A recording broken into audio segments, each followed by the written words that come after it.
আচ্ছা, specific heats of solid. Specific heat আমরা জানি যে স্পেসিফিক হিট জিনিসটা কি। স্পেসিফিক হিট হচ্ছে amount of heat required to raise temperature.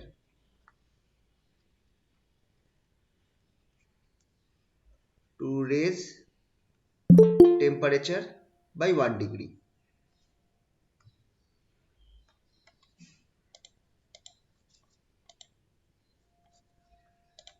To raise temperature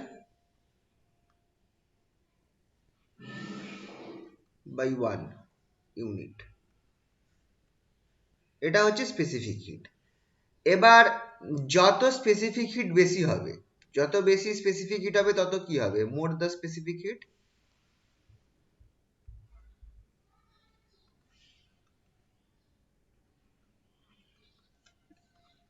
less heat will be required. না, উল্টো বলছি নাকি? মানে কত হিট? হ্যাঁ, লেস হিট না, মোর হিট উইল বি রিকোয়ার্ড, উল্টো বললাম। More the specific heat, more the specific heat, more heat will be required to raise temperature.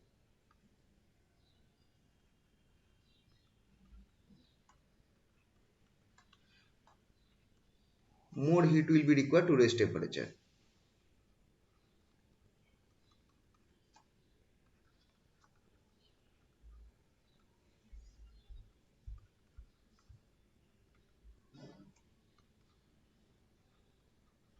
এবার স্পেসিফিক হিটটা সলিডস এর মধ্যে আসে দুটো ফ্যাক্টরের জন্য, ঠিক আছে? তো স্পেসিফিক হিটস অফ সলিড যেটা আছে সেটা দুটো ফ্যাক্টরের জন্য আসছে। কিসের জন্য সেটা আমি বলছি। একটা হচ্ছে specific hit in solids, specific hit না, সরি, এখানটা আমি একটু ভুল বললাম। এখানটা আমি বলবো যে rise of temperature in solids. Rise of temperature in solids কেন হচ্ছে?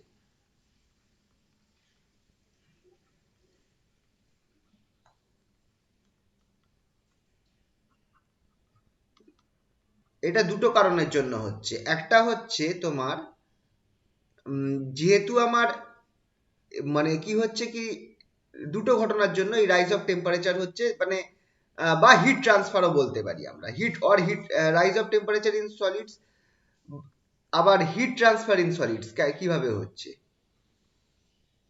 মানে হিট একটা পয়েন্ট থেকে অন্য পয়েন্টে যাচ্ছে, আর হিটটা যখন যাচ্ছে টেম্পারেচার ইনক্রিজ হচ্ছে ইন সলিডস। এটা দুটো কারণে হচ্ছে। একটা কারণ হচ্ছে ইজ ডিউ টু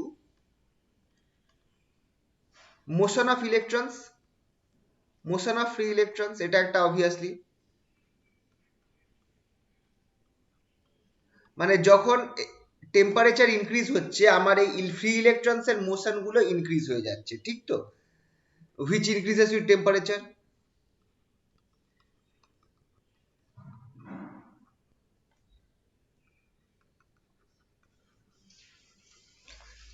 তাহলে একটা সলিডের মধ্যে যত বেশি পরিমাণ ফ্রি ইলেকট্রন থাকবে তারা তত বেশি, মানে হিট দিলে তাদের টেম্পারেচার তত বেশি রাইজ করবে, তাহলে তারা তত গুড কন্ডাক্টর হবে। তো এখানে আমি বলতে পারি হেন্স মেটালস আর গুড কন্ডাক্টর।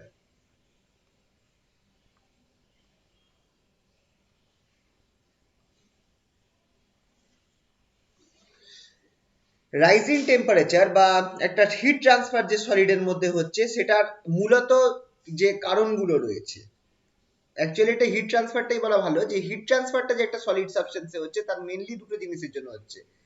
একটা, এটা অ্যাকচুয়ালি হিট ট্রান্সফারই, রাইজিং টেম্পারেচার কথা তুমি ভুল লিখলাম, রাইজিং টেম্পারেচারটা বলবো না, এখানে আমরা বলবো heat transfer in solids is due to, কারণ গুড কন্ডাক্টর ব্যাড কন্ডাক্টরের কেস আসছে, heat transfer in solid.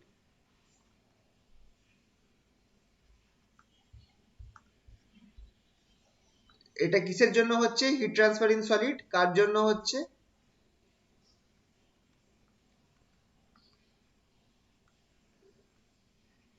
Number one, motion of free electrons এর জন্য হচ্ছে, যেটা টেম্পারেচারতে ইনক্রিজ করে। আরেকটা হচ্ছে যেটা এখান থেকে আমরা মেনলি পড়বো, সেটা হচ্ছে ল্যাটিস ভাইব্রেশন। ল্যাটিস ভাইব্রেশন, এই জিনিসটাকেই আমরা আজকে এবার পড়বো, যে হিট ট্রান্সফার একটা সলিডের মধ্যে হচ্ছে, যেটা দেখো একটা সলিড গুড কন্ডাক্টরও হতে পারে, ব্যাড কন্ডাক্টরও হতে পারে। এবার গুড কন্ডাক্টরের মধ্যে যেহেতু ফ্রি ইলেকট্রন সংখ্যা বেশি রয়েছে, তাই জন্য ফ্রি ইলেকট্রনসটা গুড কন্ডাক্টরের মধ্যে ফ্রি ইলেকট্রনসটা কি হচ্ছে আমার বলতে গেলে হিট ট্রান্সফারের জন্য মেন প্রধান কারণ হয়ে দাঁড়াচ্ছে। ঠিক আছে, তো ফ্রি ইলেকট্রনস গুলো গুড কন্ডাক্টরের ক্ষেত্রে হিট ট্রান্সফারের জন্য প্রধান কারণ হয়ে দাঁড়াচ্ছে। কিন্তু যারা গুড কন্ডাক্টর নয়, যাদের মধ্যে মানে ফ্রি ইলেকট্রনসের সংখ্যা কম রয়েছে, তো তাদের মধ্যেও তো কিছু পরিমাণ হিট ট্রান্সফার হবে, অল্প হলেও হবে। তো সেই হিট ট্রান্সফারটা কেন হচ্ছে? সেই হিট ট্রান্সফারটা হচ্ছে ডিউ টু ল্যাটিস ভাইব্রেশন। এবার ল্যাটিসটা কি আমরা পড়েছি? ল্যাটিস আমরা জানি যে ল্যাটিস হচ্ছে সলিডের একটা সলিড ক্রিস্টালের মধ্যে কিছু কিছু ফিক্স দূরত্বে থাকা পয়েন্টস, যার মধ্যে অ্যাটমস বা মলিকিউলস গুলো বসে রয়েছে। তো এইখানে ল্যাটিস ভাইব্রেশন মানে আমি বলতে চাইছি যে এই যে অ্যাটমস গুলো রয়েছে তারা কিন্তু ভাইব্রেট করবে। যদি আমার এখানটায় বাইরে থেকে আমরা কোনো এনার্জি দিই, বাইরে থেকে যদি আমরা কোনো এনার্জি দিই, তাহলে কি হবে, এই যে ল্যাটিসের মধ্যে যে অ্যাটমস আর মলিকিউলস যেগুলো রয়েছে তারা কিন্তু ভাইব্রেট করা শুরু করবে। ল্যাটিসের মধ্যে ইয়েগুলো ভাইব্রেট করা শুরু করবে। ঠিক আছে, তো এক মিনিট, ওপর নিচে বা যেরকম হোক কিছু কোনো রকম কোনো প্রকারে এই ল্যাটিস পয়েন্টস গুলো ভাইব্রেট করা শুরু করবে। এবার এই ভাইব্রেশনটার জন্য, এই ল্যাটিস পয়েন্টের ভাইব্রেশন গুলোর জন্যই কিন্তু আমার হিট ট্রান্সফারটা হচ্ছে in normally all types of solids, মানে সেটা গুড কন্ডাক্টর হোক বা ব্যাড কন্ডাক্টর হোক, ল্যাটিস ভাইব্রেশনটা একটা বড় কারণ থেকে যাচ্ছে। তো এবার এই যে ল্যাটিস ভাইব্রেশনের জন্য যে আমার হিট ট্রান্সফারটা হচ্ছে, সেইটা থেকে আমরা কি করতে পারি, আমরা এই নর্মাল মানে যেগুলো গুড কন্ডাক্টর নয় সেগুলোর ক্ষেত্রে, নর্মাল ও সলিডস এর ক্ষেত্রে আমরা আমরা স্পেসিফিক হিটটা বার করতে পারি, যেটাকে আমরা বলবো ল্যাটিক স্পেসিফিক হিট। তো এখানে আমি একটা কথা বলছি, in normal solids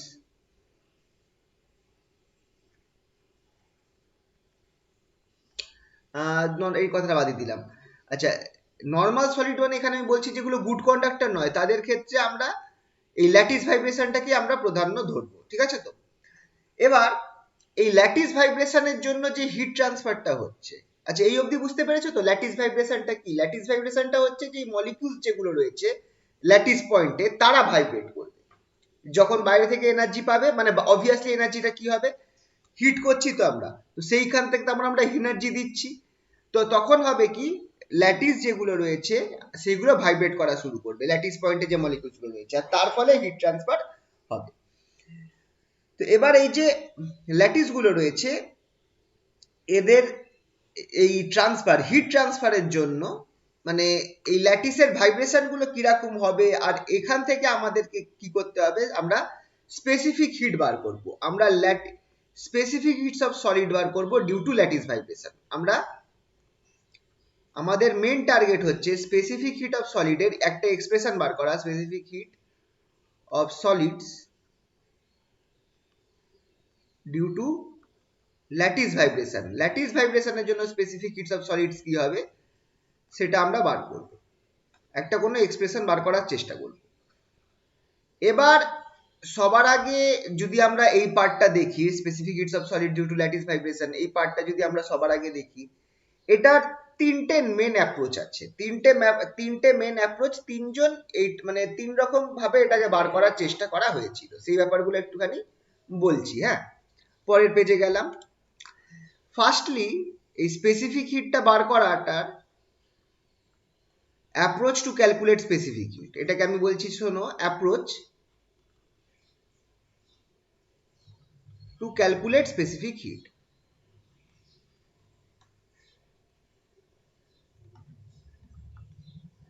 of solids.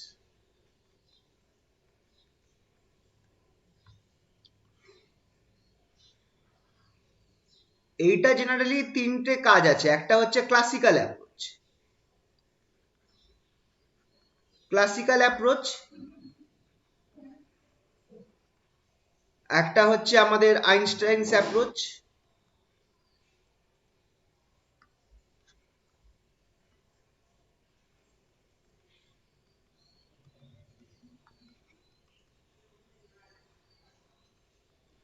আর একটা হচ্ছে আমার লাস্ট যেটা, যেটা অনেকটা ঠিকঠাক বেরোলো, সেটা হচ্ছে ডিভাইস অ্যাপ্রোচ।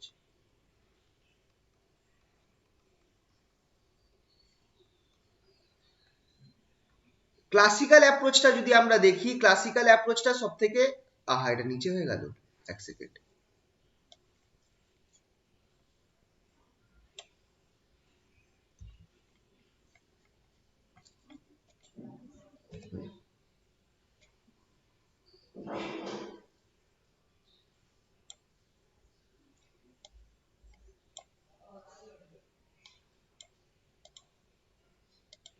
হুম, এবার ক্লাসিক্যাল অ্যাপ্রোচটা সব থেকে, যদি আমরা গ্রাফিক্যালি দেখি, তো গ্রাফিক্যালি যদি আমরা দেখি তো ডিভাইস অ্যাপ্রোচটা সব থেকে ঠিকঠাক আছে।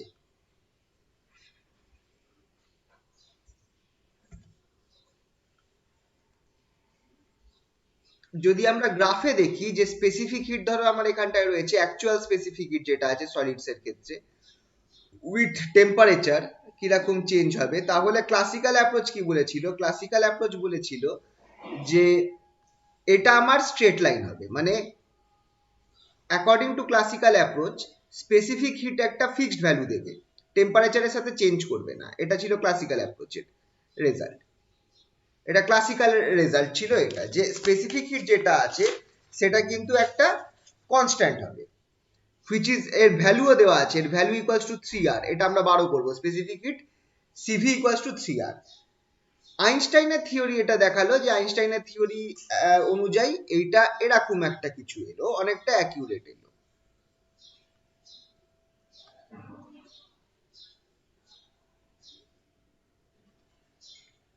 এটা ছিল আমার আইনস্টাইন, আর একটু ঠিক হলো না, দাঁড়া এক সেকেন্ড, একটু এস এর মতো শেপ হবে, মানে এই গিয়ে এরা একটু এস এর মতো শেপ হবে, এইটা ছিল আইনস্টাইনের অ্যাপ্রোচ। কিন্তু এটাতেও একটু প্রবলেম দেখা গেল। লাস্ট অ্যাপ্রোচ যেটা ঠিকঠাক এলো সেটা হচ্ছে ডিভাইস অ্যাপ্রোচ। ডিভাইস অ্যাপ্রোচটা এরকম দেখা দেখা গেল, অনেকটা এরকম। এই পিকচারটা তোমরা একটু ইয়েতে দেখবে, আই থিঙ্ক বইতে দেখলে ভালো হয়, এরকম অনেকটা আসবে, সেটা হচ্ছে ডিভাইস অ্যাপ্রোচ। ডিভাইস অ্যাপ্রোচটা মোটামুটি ঠিকঠাক। ডিভাইসের যে অ্যাপ্রোচটা আছে সেটা আমাদের শেষ অ্যাপ্রোচ, আর এটাই মোটামুটি বলতে গেলে ঠিকঠাক রেজাল্ট আমাদের দিয়েছে স্পেসিফিক হিট অফ সলিডস বার করার, এক্সপেরিমেন্টালি এটা অ্যাগ্রি করছে। তো এবার এই অ্যাপ্রোচ গুলোর অ্যাজাম্পশনস গুলো তোমাদের পড়তে হবে, খুব ইম্পর্টেন্ট, অ্যাজাম্পশনস গুলো পড়তে হবে। অ্যাজাম্পশনস গুলো আমি যে পিডিএফটা পাঠাবো তার মধ্যে লেখা থাকবে, আমি এখানটায় তোমাদেরকে শুধু ওপর ওপর জিনিসগুলো বলছি। অ্যাজাম্পশনস গুলো আসে কিন্তু important for exam, important for exam. Assumptions গুলো কিন্তু লিখতে দেয় তোমাদের, এই চ্যাপ্টার থেকে হয়তো ডেরিভেশনটা না দিলেও কিন্তু অ্যাজাম্পশন গুলো বললো যে কি কি অ্যাজাম্পশন ধরা হয়েছিল প্রত্যেক কেসে, সেইগুলো একটু বলো। তো অ্যাজাম্পশন কি কি আছে, সবার আগে আছে হচ্ছে ক্লাসিক্যাল অ্যাপ্রোচের অ্যাজাম্পশনটা আমরা দেখবো। ক্লাসিক্যাল অ্যাপ্রোচ,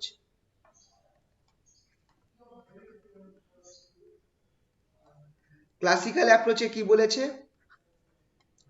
ক্লাসিক্যাল অ্যাপ্রোচে বলেছে যে অ্যাটমস যেগুলো রয়েছে তারা ওয়ান ডাইমেনশনাল ক্লাসিক্যাল অসিলেটরের মতো বিহেভ করবে।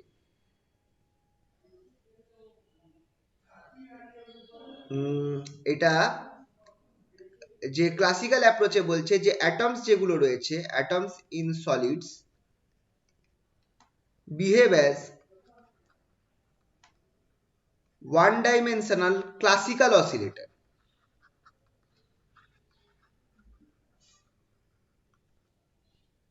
Classical harmonic oscillator. আচ্ছা, এই পার্টটা আমি এক কাজ করছি, এই অ্যাজাম্পশনটাকে আমি পরের পেজে নিয়ে যাচ্ছি, একটুখানি বড় হবে তো লিখ, একটুখানি।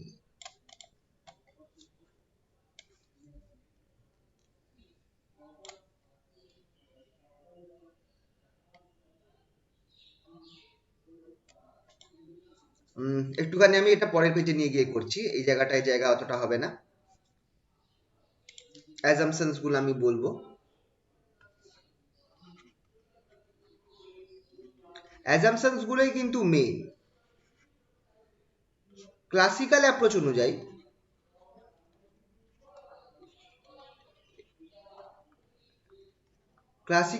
অনুযায়ী যে এই যে অ্যাটমস গুলো রয়েছে, অ্যাটমস গুলো atoms will behave, atoms in solid will behave as will behave as one dimensional classical harmonic oscillator, one dimensional 1D classical harmonic oscillator, harmonic oscillator.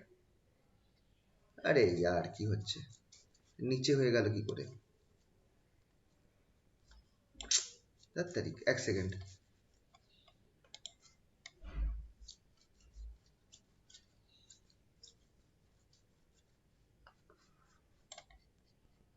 Hmm,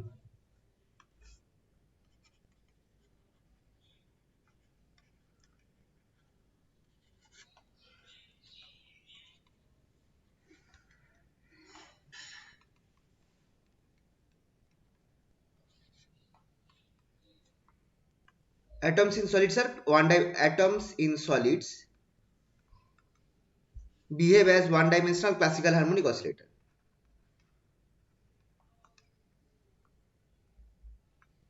behaves as one dimensional classical harmonic oscillator।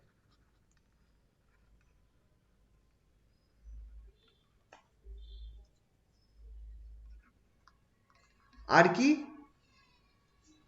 কিন্তু each atoms vibrate independently, each atoms vibrate independently। আর third বলেছিল যে যেহেতু atoms গুলো 3 ডাইমেনশনে vibrate করতে পারে, as the atoms can vibrate in 3 dimension।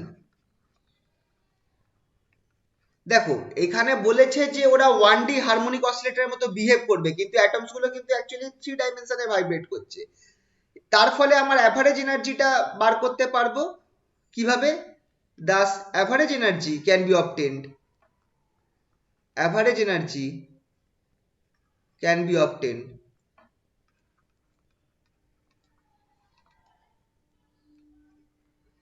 by multiplying average energy না বলে এটাকে আমি বলবো the vibrational energy, vibrational energy can be obtained of the oscillator, energy can be obtained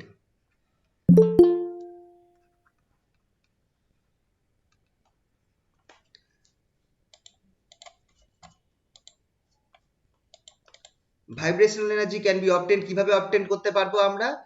by multiplying the energy of the average energy of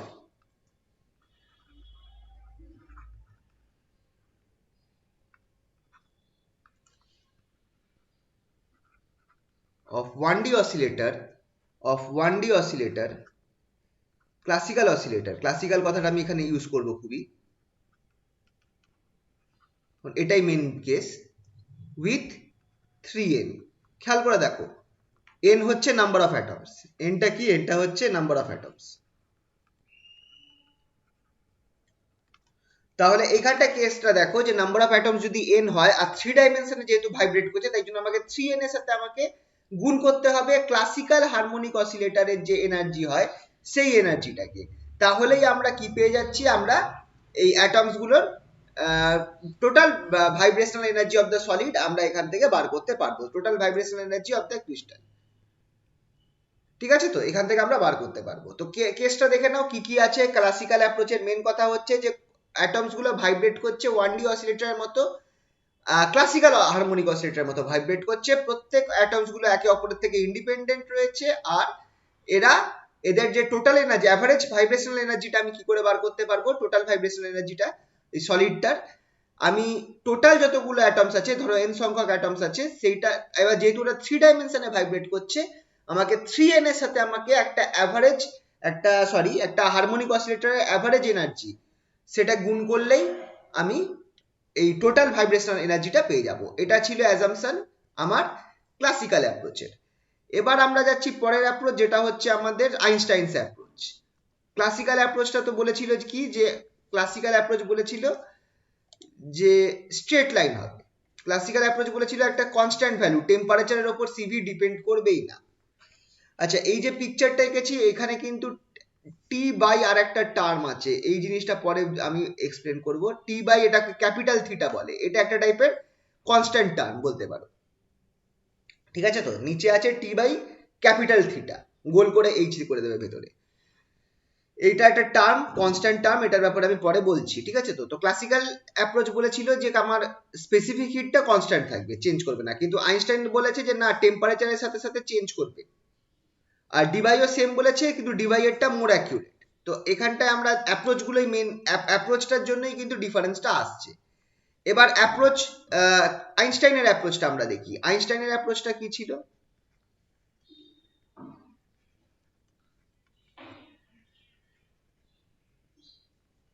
Einstein অ্যাপ্রোচের assumption গুলো কি কি ছিল? এখানটায় উনি সেম ধরেছিলেন যে atoms behave as 1D oscillator, one dimensional oscillator, কিন্তু quantum oscillator.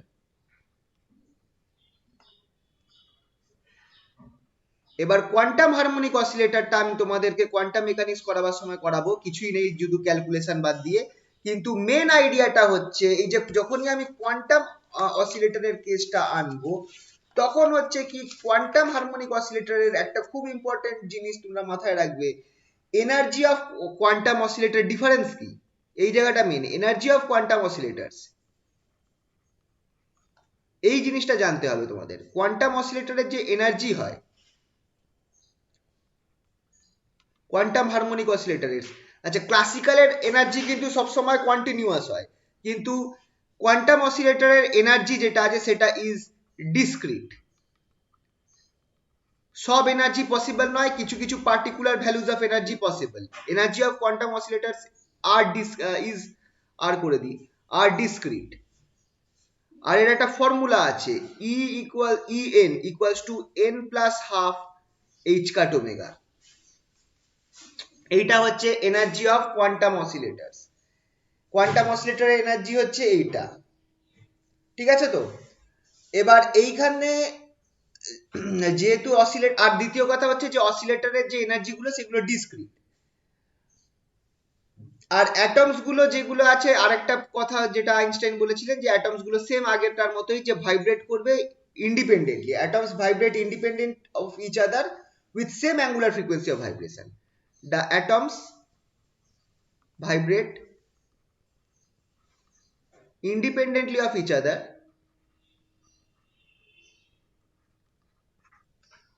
other, with same frequency,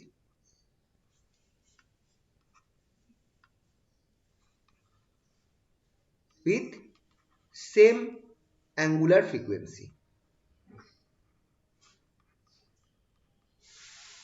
এটা ছিল আইনস্টাইনের অ্যাপ্রোচ। ঠিক আছে, তো এবার এখানে এই আইডিয়াটা আমাদেরকে লাগবে, কোয়ান্টাম অসিলেটরের এনার্জিটা, এই ব্যাপারটা মাথায় রাখবে আপাতত। নেক্সট অ্যাপ্রোচ হচ্ছে ডিভাইড অ্যাপ্রোচ। ডিভাইড অ্যাপ্রোচে কি অ্যাজাম্পশন ছিল? এইটাই সব থেকে বেশি চেঞ্জ হয়ে যাবে। ডিভাই বললেন যে অ্যাটমস গুলো ইন্ডিপেন্ডেন্ট নয়। অ্যাটমস গুলো, যেটা আইনস্টাইন অবধি বললেন যে এগুলো ইন্ডিপেন্ডেন্টলি ভাইব্রেট করছে, ডিভাই বললেন যে না, অ্যাটমস গুলো ইন্ডিপেন্ডেন্টলি ভাইব্রেট করছে না, তারা কপলড হয়ে আছে, তারা একে অপরের সাথে তারা আটকে রয়েছে। আর কি, তারা একটা চেন, একটা ওয়ান ডি একটা চেন ফর্ম করছে, একটা কি বলবো, স্ট্রিং ফর্ম করছে।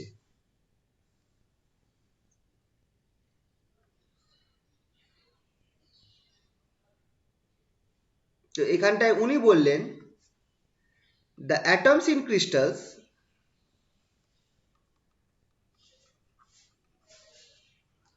are coupled together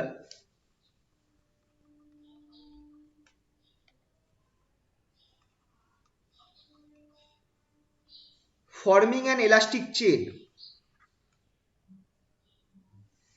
An elastic chain.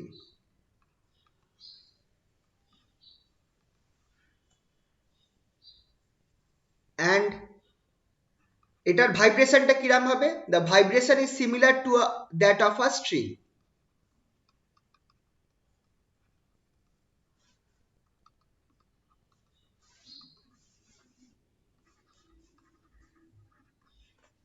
Of stretched string.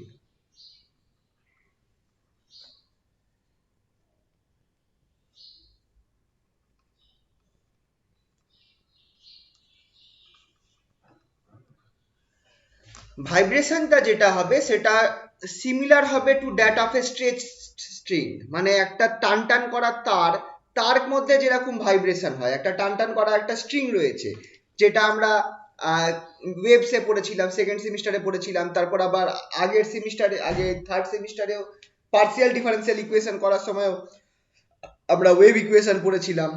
ওই যে ওয়েভ ইকুয়েশন, ওয়েভ ইকুয়েশনের পার্টটা, ওয়েভ ইকুয়েশনের যেরকম হয় আর কি, তো সেই রকম ভাইব্রেশন হবে। মানে এখানটায় আমরা বলবো কি, যে এই যে অ্যাটমস গুলো রয়েছে এরা একে অপরের সাথে ইন্ডিপেন্ডেন্ট নেই, বরঞ্চ এরা একটা কপল ফর্ম করে রয়েছে। এই অ্যাটমস গুলো একটা কপল ফর্ম করে রয়েছে, একটা স্ট্রিং এর মতো কাজ করছে। মানে এর ভাইব্রেশনটা এর উপর এফেক্ট করবে, এর ভাইব্রেশনটা এর উপর এফেক্ট করবে, এর ভাইব্রেশনটা এর উপর এফেক্ট করবে। ওভারঅল এদের ভাইব্রেশনটা একটা স্ট্রিং এর মতো হবে, একটা স্ট্রেচ স্ট্রিং এর যেরকম ভাইব্রেশন হয় সেই টাইপের ভাইব্রেশন হবে।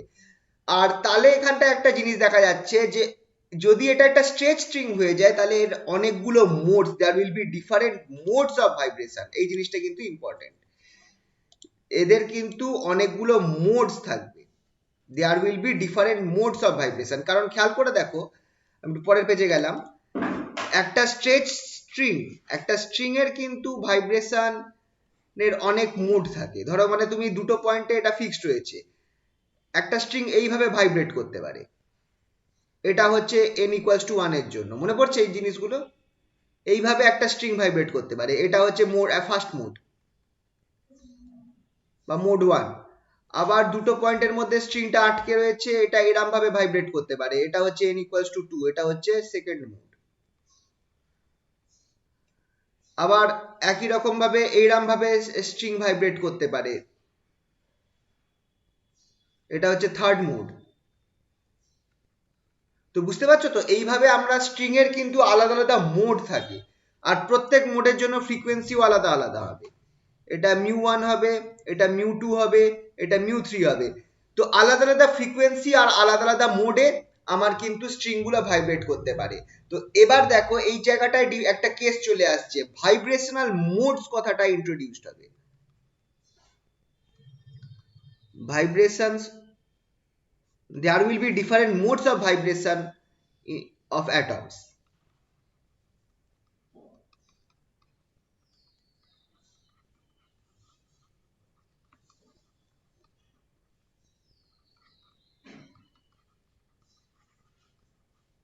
Of the atoms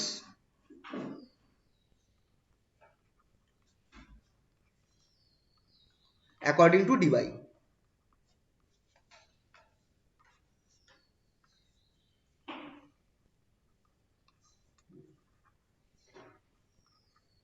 আচ্ছা, এই অবধি বুঝতে পারলে তো কেসগুলো, নাকি মাথার উপর দিয়ে গেল? কিছু কোশ্চেন থাকলে এখানে করতে পারো, যদি কিছু মনে হয় কিছু বুঝতে অসুবিধা হয়েছে একটু বলো। এরপর শুধু ক্যালকুলেশনই আছে। স্যার বলছি পুরো ব্যাপারটা একটু জিস্ট টাইপের বুঝিয়ে দেবেন? পুরো ব্যাপার বাদে আমি এখানটায় বলছি যে তিনটে অ্যাপ্রোচ ছিল। আমাদের মেন টার্গেট ছিল হচ্ছে স্পেসিফিক হিট বার করা, স্পেসিফিক হিট, সলিডের স্পেসিফিক হিট, এটার কোনো একটা ফর্মুলা বার করা বা এক্সপ্রেশন বার করা। মানে এই এক্সপ্রেশনটা নয় কিন্তু, ওই যে Q equals to M CV DT, এটা তো জেনারেল, এটা তো জেনারেল ফর্মুলা, এই সি এর ফর্মুলাটা। আমরা একটা কোনো এমন কোনো একটা এক্সপ্রেশন চেয়েছিলাম যে যেটা ওপর সিটা নির্ভর করছে। জেনারেল এক্সপ্রেশন, এটা আমার টার্গেট ছিল, যেটা দিয়ে আমি যে কোনো সলিডের ক্ষেত্রে তার স্পেসিফিক হিট নির্ণয় করতে পারি। তো এটা দুটো অ্যাপ্রোচ ছিল, ক্লাসিক্যাল অ্যাপ্রোচ ছিল। ক্লাসিক্যাল অ্যাপ্রোচে কি বললো যে অ্যাটমস যেগুলো রয়েছে তারা কার মতো বিহেভ করছে, ক্লাসিক্যাল অসিলেটরের মতো বিহেভ করছে, classical harmonic oscillator. Classical harmonic oscillator মানে কি, তুমি একটা সিম্পল পেন্ডুলামটাকে ধরো বা এইরকম স্প্রিং পেন্ডুলামকে ধরো, এরা সকলেই তো ক্লাসিক্যাল অসিলেটর।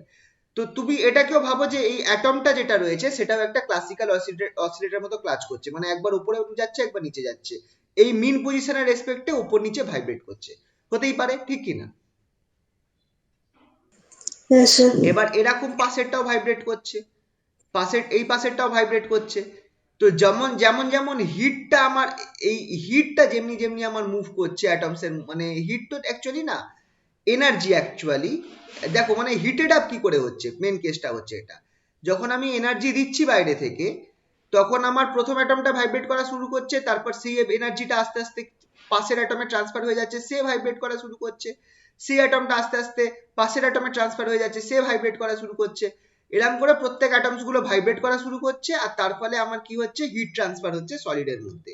জিনিসটা বোঝা গেল? হ্যাঁ। এবার এইটা ছিল, এবার ক্লাসিক্যাল অ্যাপ্রোচ অনুযায়ী ওনারা তো ক্যালকুলেট করে বার করবে, তো ওনারা ধরলেন যে অ্যাটমস গুলো ক্লাসিক্যাল হারমোনিক অসিলেটরের মতো কাজ করছে, আর ক্লাসিক্যাল হারমোনিক অসিলেটর আর ম্যাক্সওয়েল বোলজম্যান স্ট্যাটিস্টিক্স ইউজ করে স্পেসিফিক হিটের একটা এক্সপ্রেশন বার করলো, যেটা বার বেরোলো 3R, which is a constant value. এইটাকে বলা হয় ডুলং পিটস ল, ডুলং পিটস ল, যেটা এটা বেরোবে CV ইকুয়ালস টু 3R। এটা ছিল ক্লাসিক্যাল অ্যাপ্রোচে। কিন্তু তারপর হলো কি, আইনস্টাইন দেখা গেল যে এটা ঠিক হচ্ছে না, টেম্পারেচারের সাথে সাথে আমার সিভি চেঞ্জ করে যায়। লো টেম্পারেচারে যেমন দেখো তোমরা গ্রাফেই দেখতে পারবে, এই গ্রাফটাতে যে টেম্পারেচারের সাথে সাথে কিন্তু সিভির মানটা আলাদা। অ্যাটলিস্ট হাই টেম্পারেচারে গিয়ে তার হয়তো সেটা কনস্ট্যান্ট হয়ে যাচ্ছে, কিন্তু লো টেম্পারেচারে কিন্তু তার মানটা কম থাকছে স্পেসিফিক হিটের। তো এইটা দেখা গেছিল এক্সপেরিমেন্টালি, তো সেই এক্সপেরিমেন্টালি জিনিসটাকে এক্সপ্লেন করার জন্য আইনস্টাইন তখন বললেন কি, যে ঠিক আছে মানা যাচ্ছে, উনি এই কেসটাই ধরলেন, স্পেসিফিক হিট অফ, এই যেটা ক্লাসিক্যাল অ্যাপ্রোচে ছিল সেটাকেই ধরলেন, যে অ্যাটমস গুলো ওয়ান ডাইমেনশনাল অসিলেটরের মতো ভাইব্রেট করছে, কিন্তু আর এরা একে অপরের সাথে ইন্ডিপেন্ডেন্ট, মানে একজন অ্যাটমের ভাইব্রেশনের জন্য পাশের অ্যাটমটা এফেক্ট করছে না, এনার্জি ট্রান্সফার করতে পারে, কিন্তু একজনের অ্যাটমের ভাইব্রেশনের জন্য পাশের জনের ভাইব্রেশন এফেক্ট হচ্ছে না, তারা ইন্ডিপেন্ডেন্ট রয়েছে। কিন্তু বললেন কি আইনস্টাইন, যে এই আইনস্টাইন বললেন যে অ্যাটমস গুলো কোয়ান্টাম অসিলেটরের মতো কাজ করছে। এবার কোয়ান্টাম অসিলেটরের কেসটা হচ্ছে, ক্লাসিক্যাল অসিলেটরের ক্ষেত্রে কোয়ান্টাম অসিলেটরের ডিফারেন্সটা এই হচ্ছে ক্লাসিক্যালের রেসপেক্টে, যে কোয়ান্টাম অসিলেটরের যে এনার্জি যেগুলো আছে সেগুলো ডিসক্রিট হয়, আর সেই এনার্জির একটা ফর্মুলা আছে, সেটা হচ্ছে এইটা, En equals to n plus half h cut omega. Normally classical অসিলেটরের এনার্জি আমার h কাট ওমেগা হচ্ছে, কিন্তু কোয়ান্টাম অসিলেটরের এনার্জি হয়ে যাচ্ছে n plus half h cut omega. ঠিক আছে? তো এই যে দেখা যাচ্ছে যে একটা কোয়ান্টাম অসিলেটরের এনার্জি ডিসক্রিট, এই পার্টটা যখন কোয়ান্টাম অসিলেটর করাবো তখন তোমাদের বলবো। তো এই অ্যাসাম্পশনটা ধরে, জাস্ট ক্লাসিক্যাল অসিলেটরটাকে কোয়ান্টাম অসিলেটর ধরে আইনস্টাইন একটা স্পেসিফিক হিটের ফর্মুলা বার করলেন। সেই স্পেসিফিক হিটের ফর্মুলাটা যখন দেখা গেল, তখন এই যে নিচের যে গ্রাফটা রয়েছে সেই গ্রাফটার সাথে ম্যাচ খাচ্ছে, কিন্তু এটাও দেখা গেল যে অ্যাকিউরেট হচ্ছে না, অ্যাকিউরেট অ্যাকচুয়ালি অনেকটা হচ্ছে ডি বাই এর ফর্মটা। তো আইনস্টাইনের যে উনি বার করলেন স্পেসিফিক হিটটা, সেটাও দেখা গেল যে খুব একটা অ্যাকিউরেসি দিচ্ছে না, তখন করলেন কি স্পেসিফিক হিট এবার ডি বাই অ্যাজ বললেন, যে এই যে অসিলেটর গুলো রয়েছে, সরি অসিলেটর বলছি, এই যে অ্যাটমস গুলো রয়েছে তারা কিন্তু ইন্ডিপেন্ডেন্ট নয়। ডিবাইও কোয়ান্টাম অসিলেটরের কনসেপ্টটাই নিলেন, কিন্তু উনি বললেন যে অ্যাটমস যেগুলো রয়েছে তারা কিন্তু ইন্ডিপেন্ডেন্ট নয়, বরঞ্চ এই অ্যাটমস গুলো একে অপরের সাথে অ্যাটাচড রয়েছে, তার ফলে যে এই অসিলেটরটা ফর্ম হচ্ছে এটা একটা কপলড অসিলেটর। কপলড অসিলেটর কাকে বলবে বলো তো? ধরো এই যে স্প্রিং দিয়ে এটা তোমরা করেছো, দুটো মাসকে তুমি একটা স্প্রিং দিয়ে বেঁধে রেখেছো, অনেকটা ডবল পেন্ডুলামের মতো, সেইটা হয়ে যাচ্ছে কাপলড অসিলেটর। মানে দুখানা মাস তোমার স্প্রিং এর সাথে অ্যাটাচ রয়েছে। যদি তোমার একটা মাস স্প্রিং এর সাথে অ্যাটাচ থাকে সেটা হচ্ছে আমার single oscillator, single harmonic oscillator. আর যদি আমার দুটো মাস অ্যাটাচ থাকে একটা স্প্রিং এর সাথে, দুটো বা তার বেশি, তাহলে সেটা হয়ে যাবে আমার কোয়ান্টাম অসিলেটর। ঠিক আছে, জিনিসটা বোঝা গেল তো? তো হ্যাঁ স্যার। এবার ডিবাই বললেন যে এই যে অসিলেটর গুলো রয়েছে, মানে অ্যাটমস গুলো রয়েছে, তারা এইভাবে একটা চেন ফর্ম করছে। চেন ফর্ম করা মানে কি, একটা স্ট্রিং ফর্ম করছে। এবার স্ট্রিং এর অনেক রকম ভাইব্রেশন হয়, এরকম ভাইব্রেশন হতে পারে, আরো অনেক রকম ভাইব্রেশন হতে পারে। মানে ধরো তোমার স্ট্রিংটা হচ্ছে এল লেন্থের স্ট্রিং, এইখান থেকে এই অবধি এল লেন্থের একটা স্ট্রিং ফর্ম করেছে, তাহলে এর এইভাবে ভাইব্রেট করতে পারে, মানে এইভাবে এতটা উপরে উঠলো তারপর এইভাবে নিচে নামলো, যেরকম ভাবে ওই কি আমরা সোনোমিটারের কেসটা করেছিলাম, বুঝতে পারছো তো? স্ট্রিং এর অনেকগুলো মোডস হয় না ভাইব্রেশনের। হ্যাঁ স্যার, ফান্ডামেন্টাল ফ্রিকোয়েন্সি ইত্যাদি একদম ইত্যাদি। একদম, সেই জিনিসটাকে এবার উনি ধরে, তখন এবার যেহেতু আলাদা আলাদা মোডস থাকে, আলাদা আলাদা, আর আলাদা আলাদা মোডের জন্য আলাদা আলাদা ফ্রিকোয়েন্সি পাওয়া যায়। তো ডিবাই বললেন যে একটা পার্টিকুলার ফ্রিকোয়েন্সি হবে না, যেটা আইনস্টাইন বলেছিলেন যে একটাই পার্টিকুলার ফ্রিকোয়েন্সিতে প্রত্যেক অ্যাটমস গুলো ভাইব্রেট করবে। ডিবাই বললেন যে অনেকগুলো মোডস থাকতে পারে, আর তার আর একটা ফ্রিকোয়েন্সি রেঞ্জ থাকবে। মানে অ্যাটমস এর মধ্যে দিয়ে যখন এই ল্যাটিস গুলো ভাইব্রেট করবে, তারা কিন্তু অনেকগুলো মোডে ভাইব্রেট করতে পারে, আলাদা আলাদা মোডে, আর প্রত্যেক মোডের জন্য আলাদা আলাদা ফ্রিকোয়েন্সি থাকবে। ঠিক যেরকম ভাবে স্ট্রিং গুলো ভাইব্রেট করে, এই যে এই কেসটা বললাম, স্ট্রিং এর একটা মোডের জন্য একরকম ফ্রিকোয়েন্সি হবে, অন্য মোডের জন্য আরেক রকম ফ্রিকোয়েন্সি হবে, মোডটা চেঞ্জ যত হবে তত আলাদা আলাদা ফ্রিকোয়েন্সি পাবো আমরা। সেরকম ডিভাই বললেন এই কেসটা হবে, আর সেইটা ধরে কোয়ান্টাম হারমোনিক অসিলেটর আর এই যে আলাদা আলাদা মোডস অফ ভাইব্রেশন আছে এইগুলো ধরে উনি ক্যালকুলেশন করলেন, ক্যালকুলেশন করে বার করলেন সেই স্পেসিফিক হিটটার গ্রাফটা অনেকটা ঠিকঠাক হলো, যেটা হচ্ছে ডিভাইস অ্যাপ্রোচ। ওকে, বলো জিনিসটা বুঝতে পারলে এই অবধি? হ্যাঁ স্যার। আচ্ছা, বাকি কারোর অসুবিধা থাকলে বলো কিন্তু। তো অ্যাপ্রোচ যেটা আছে, অ্যাপ্রোচটা অ্যাজাম্পশনস গুলো, তিনজনের অ্যাপ্রোচের যে অ্যাজাম্পশন গুলো আছে এইগুলো আমি এইভাবে লিখিয়ে দিলাম, মাথায় রাখবে। কারণ এই অ্যাপ্রোচ গুলো কিন্তু জিজ্ঞেস করে, পরীক্ষায় আসে যে কিভাবে ক্লাসিক্যাল, আর এগুলো লিখতে হবে। ক্লাসিক্যাল অ্যাপ্রোচের থেকে আইনস্টাইন অ্যাপ্রোচ কিভাবে ডিফারেন্ট, ডিভাইস অ্যাপ্রোচ আইনস্টাইনের অ্যাপ্রোচ থেকে কিভাবে ডিফারেন্ট, এইভাবে কিন্তু প্রশ্ন আসে। ঠিক আছে, এখানে ডেসক্রিপটিভ প্রশ্ন আছে, তারপর যা আছে সেগুলো অঙ্ক আছে। চলো এবার তাহলে কিছু প্রবলেমস করা যাক। প্রবলেমস না, মানে এই ডেরিভেশন আর কি। সবার আগে আমরা ক্লাসিক্যাল অ্যাপ্রোচটা দেখব। Calculation of specific hit.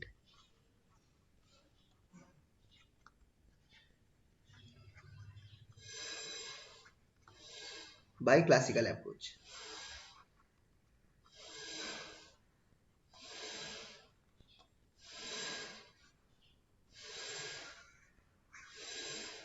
আচ্ছা, এটা চাইলে আমার সাথে করতে পারো। আমি এখানটায় জাস্ট অঙ্কটা দেখাচ্ছি, মানে ক্যালকুলেশনটা দেখাচ্ছি তোমাদেরকে। এর যে লেখালেখির কেসগুলো আছে, লেখালেখির কেসগুলো আমি তোমাদেরকে পিডিএফ করে পাঠিয়ে দেবো, সেগুলো তুমি পরে চাইলে পিডিএফ গুলো লিখে নিতে পারো। এই মোমেন্টে আমার সাথে রাফ যদি ইচ্ছা করে ক্যালকুলেশন করতে পারো। ঠিক আছে, চলো তাহলে সবার আগে আমরা কি জানি, energy of an oscillator, energy of classical oscillator কি হবে?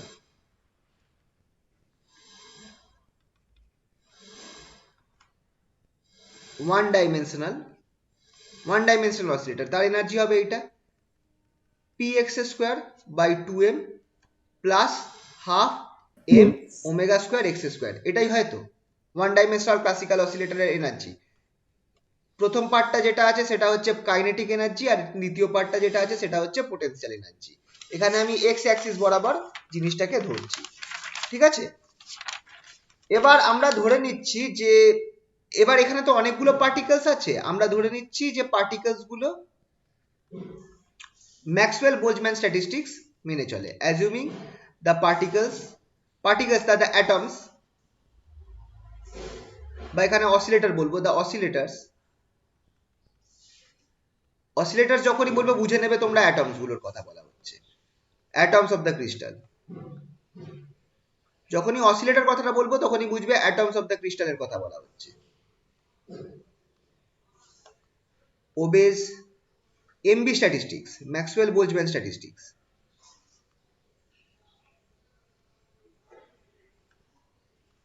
ম্যাক্সওয়েল বোলজম্যান স্ট্যাটিস্টিক্স অনুযায়ী, এটা তোমরা হয়তো পড়েছো অল্প স্বল্প, ম্যাক্সওয়েল বোলজম্যান স্ট্যাটিস্টিক্স অনুযায়ী probability that the oscillator will have energy E, the probability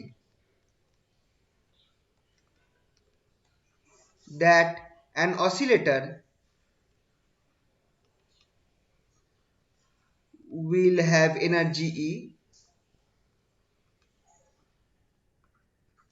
সেটা আমরা কিভাবে বার করতে পারি? Fe equals to A e to the power, এটা হচ্ছে প্রবাবিলিটিটা, Fe ফাংশন অফ এনার্জি কেভিটি। এই জিনিসটা আই থিঙ্ক তোমরা এর আগেও করেছো কোনো একটা জায়গায়, পার্টিকুলারলি করতে পারো এই জিনিসটা। তোমাদের থার্মাল ফিজিক্সে এরকম একটা টার্ম ছিল, এ একটা কনস্ট্যান্ট আর তার সাথে আমার ই to the power minus e by kBT গুণ হচ্ছে। এটা হচ্ছে যে একটা অসিলেটরের যে ই এনার্জি থাকবে তার প্রবাবিলিটি কত। এটা Maxwell distribution function, Maxwell distribution ফাংশনের থেকে আসছে। এবার ই এর মানটা, এনার্জির জায়গায় তুমি এই মানটা বসিয়ে দাও, তাহলে কি হয়ে যাবে দেখো। এনার্জির জায়গায় যদি আমি ওপরের মানটা বসিয়ে দিই যেটা আমরা পেয়েছিলাম, তাহলে এটা আমার এই জিনিসটা হবে p x square by 2m kBT, তার সাথে e to the power minus m omega square x square by 2m kBT. ঠিক আছে, এটা হয়ে গেল আমার ফর্মুলাটা। এবার আমরা করব কি, আমরা অ্যাভারেজ এনার্জি বার করব। অ্যাভারেজ এনার্জি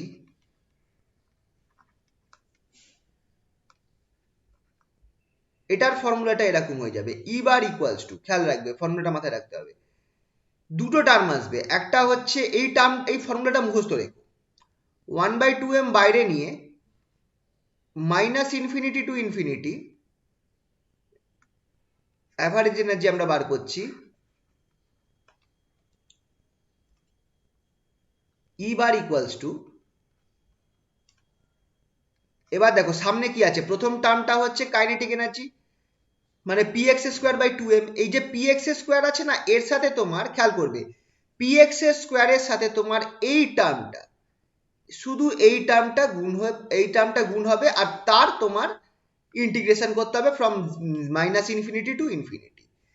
তো ফার্স্ট টার্মটা যেটা আছে, যেটা হচ্ছে অ্যাভারেজ কাইনেটিক এনার্জি টার্ম, সেটা হচ্ছে 1/2m নেবে by integration minus infinity to infinity, এখানটায় তুমি পি এক্স স্কোয়ার নেবে, পি এক্স স্কোয়ারটা রয়েছে, এই দেখো 2mটা বাইরে গেছে, এখানে এই ফাংশনটা আসবে ই to the power p x square by 2m kT, 2m kBT, এই টার্মটা আমার এখানে আসলো। আর নিচে আমার এই ফাংশনটা minus infinity to infinity E to the power minus P x square by 2m kBT. এই ফর্মুলাটা হচ্ছে তোমার অ্যাভারেজ কাইনেটিক এনার্জিকে রিপ্রেজেন্ট করে।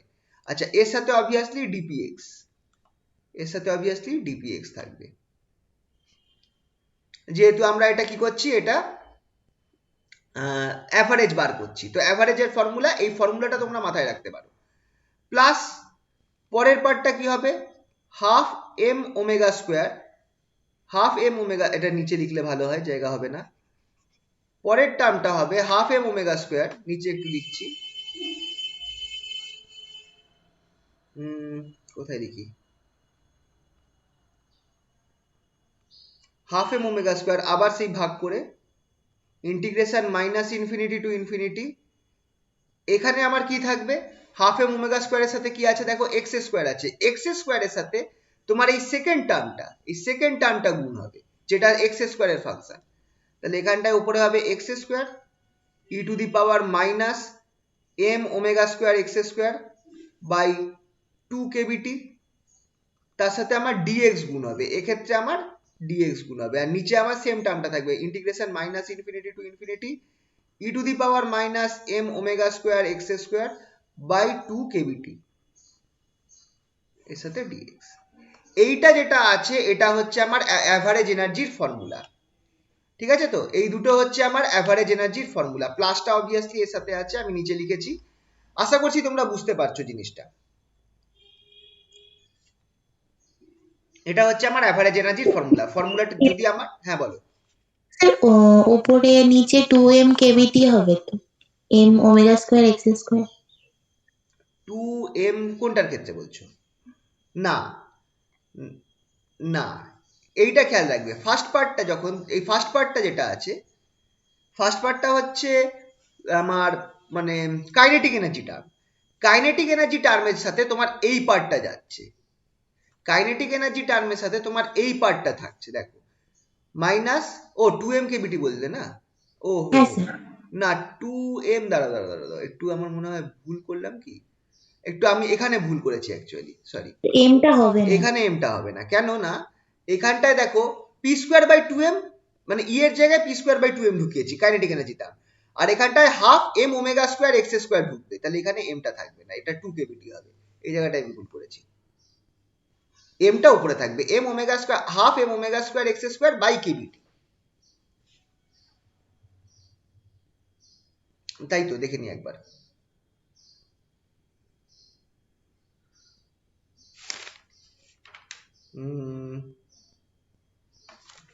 এক মিনিট।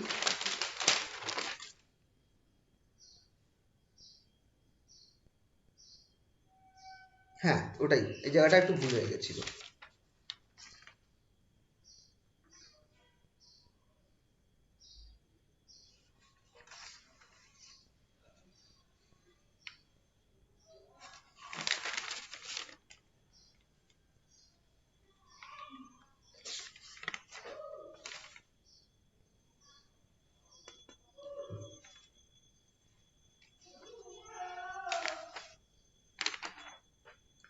ওকে, তাহলে এইটা লেখার পর এবার আমরা করব কি, এবার অ্যাভারেজ কাইনেটিক এনার্জিটাকে আমরা বার করতে হবে। আচ্ছা, এটার ক্যালকুলেশনটা আমি এই মোমেন্টে দেখাচ্ছি না, এই ক্যালকুলেশনটা আমরা বার করতে পারবো, আমি তোমাদের যে পিডিএফটা দেবো সেই পিডিএফ এর মধ্যে ক্যালকুলেশনটা থাকবে।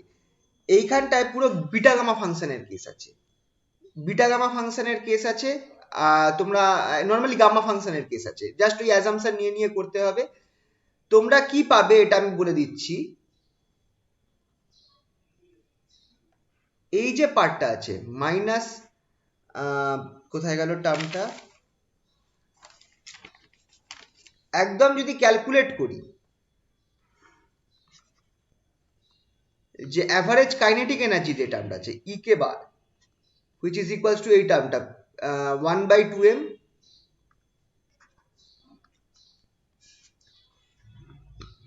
Minus infinity to infinity P x square, P x square এখানে আবার থাকছে ই to the power minus P x square by 2m KBT, by 2m kBT.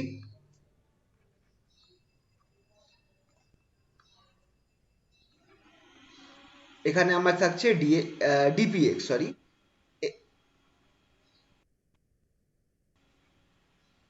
এই টার্মটা by integration minus infinity to infinity E to the power minus P x square by 2m KBT DX, এই যে P dx, এই যে টার্মটা আছে এই পুরো টার্মটার একদম মানে গামা ফাংশন ইউজ করে, আমি এই ক্যালকুলেশনটা ডিটেলস বইতেও দেওয়া নেই, ক্যালকুলেশনটা আমি ডিটেলস করেছি, করে এটা যা বেরোলো তোমরা দেখতে পাবে, আমি পিডিএফটা দেখিয়ে দিয়ে দেবো।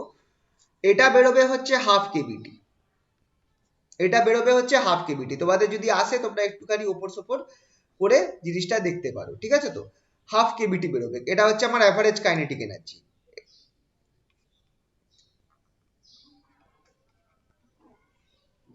তোমরা দেখো, মনে রাখাটা কিন্তু কোনো ব্যাপার না, হাফ কেবিটি বেরোচ্ছে সব পূর্ণ করে। যদি নম্বর কম দেয় তাহলে তোমরা ওই ক্যালকুলেশন দেখাতে হবে না, তোমরা একদম এইটা বসিয়ে দিও। আর অ্যাভারেজ, আর যদি একটু দেখো যে নাম্বার বেশি দিয়েছে, নর্মালি হয় কি অ্যাজাম্পশনের সাথে এটা দিয়ে দেয়, তো নাম্বার যদি বেশি না থাকে তোমরা এটা বসিয়ে দিও, এটা মনে রাখবে যে এই পার্টটা ক্যালকুলেশন করলে আমার হাফ কেবিটি দেবে।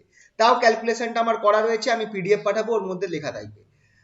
আর অ্যাভারেজ পোটেনশিয়াল যেটা আছে, অ্যাভারেজ পোটেনশিয়াল এনার্জি, সেটার ফর্মুলাটা কি পেয়েছিলাম, 1/2m omega square by integration of minus infinity to infinity, এখানে ছিল হচ্ছে x square E to the power minus half M omega square x square by এখানে হবে আমার 2 kBT dx, integration minus infinity to infinity, এখানে হচ্ছে e to the power minus M omega square by 2 kBT x square dx. ঠিক আছে, এই টার্মটা আমার থাকছে। এই টার্মটাকে যদি আমি ক্যালকুলেট করি, এটাও আমার হাফ কেবিটি বেরোবে। এটাকেও আমি যদি এই বিটা গামা ফাংশন অ্যাপ্লাই করে ইউজ করি, তাহলে আমার হাফ কেবিটি বেরোবে। দাস এটা হচ্ছে অ্যাভারেজ পোটেনশিয়াল এনার্জি। তাহলে আমার টোটাল এনার্জি কি হয়ে গেল? দাস টোটাল এনার্জি যেটা, total average energy, actually total energy বলবো না, দাস অ্যাভারেজ এনার্জি যেটা আছে সেটা বলবো। অ্যাভারেজ এনার্জিটা কি বলবো বেরোলো? E bar equals to e K bar by ep bar, মানে average kinetic energy plus average potential energy. এটা হচ্ছে average kinetic energy plus average potential energy, দুটোই আমার হাফ কেবিটি বেরোচ্ছে, half kBT plus half kBT. তাহলে আমার average এনার্জিটা কত বেরোলো দেখো, কেবিটি হয়ে গেল। এইটা তোমরা কাজ করবে অবস্থা বুঝে, ঠিক আছে? তো এইটা মাথায় রাখতে পারো, বইতেও দেখবে খুব একটা ডেরিভেশন করা নেই। এইটা তোমরা এখান থেকে মাথায় রাখতে পারো যে অ্যাভারেজ কাইনেটিক এনার্জিটা এই জিনিসটা বেরোবে। আর সেরাম যদি হয়, তোমরা ওপর একটু আধটু পুরো ক্যালকুলেশন করতে হবে না, তোমরা ওই অ্যাজাম্পশন গুলো ধরে, আমি দেখবে করে দিয়েছি, ওইগুলো একটু স্টার্টিংটা ধরে তোমরা লাস্টের রেজাল্টটা লিখে দিও, পুরো ক্যালকুলেশনটা দেখাতে যাবে না, অনেক টাইম খেয়ে যাবে। তাও তোমরা ঠিক আছে, আশা করছি এখান থেকে এরকম প্রশ্ন দেবে না, তাও মাথায় রেখো যে অ্যাভারেজ এনার্জিটা আমার বেরোলো কত, কেবিটি। তাহলে অ্যাভারেজ এনার্জি আমরা পেয়ে গেলাম, কারণ এটা যদি আমরা ধরে ধরে ক্যালকুলেশন করতে যাই না, অনেক টাইম লেগে যাবে। এটা হচ্ছে এনার্জি অফ, এই যে যেটা বেরোলো সেটা কি বেরোলো বলতো? Energy of one, energy of one d oscillator, energy of one d one dimensional oscillator, classical harmonic oscillator.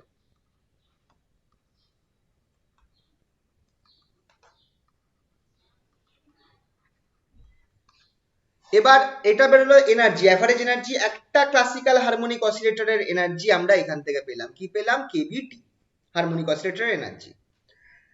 এবার প্রশ্নটা হচ্ছে যে তাহলে ক্লাসিক্যাল অ্যাপ্রোচে কি বলেছিল, যে যদি আমার, যেহেতু অ্যাটমস গুলো 3 ডাইমেনশনে ভাইব্রেট করছে,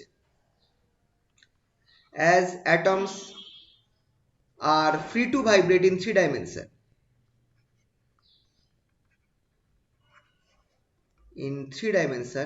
আর কি, and there are n number of atoms in the crystal. Sir এর আগের লাইনটা হ্যাঁ একটুখানি দেবে? হ্যাঁ, এই তো। হ্যাঁ স্যার, ঠিক আছে।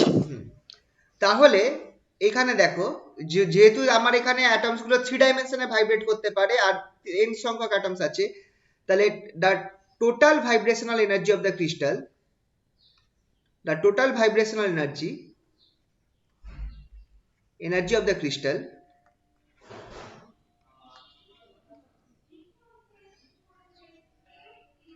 can be obtained by multiplying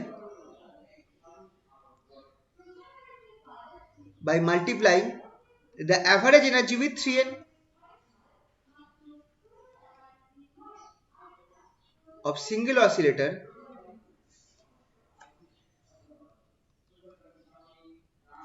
with 3n। তাহলে বসিয়ে দাও, তাহলে তাহলে আমার টোটাল অ্যাভারেজ এনার্জি যেটা আছে সেটা কি হয়ে যাচ্ছে, total average energy of the crystal U equals to 3n into kBT, that is 3n kBT। আচ্ছা, এবার n আর kBT সেটা কি হয়?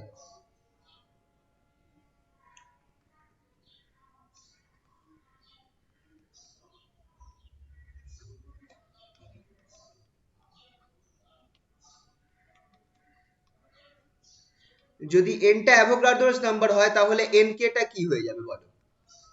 Universal gas constant. ইয়েস, আর।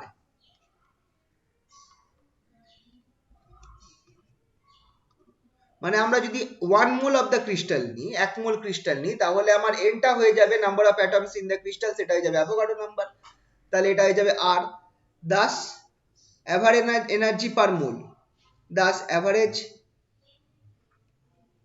অ্যাভারেজ না, এটা হচ্ছে vibration energy per mole of the crystal.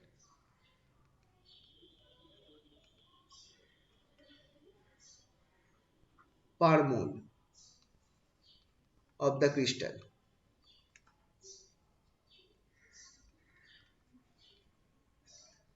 U equals to 3RT, U equals to vibration energy per mole of the crystal বেরোলে U equals to 3RT। এবার CV কি? Now specific heat, specific হিটের thermodynamic definition কি? Thermodynamic definition CV equals to del U del T, মনে পড়ছে, at constant V, thermodynamic definition. তাহলে যদি আমি এটা করি কি পাবো? সিভিটা কত পেলাম? 3R পেলাম কিনা?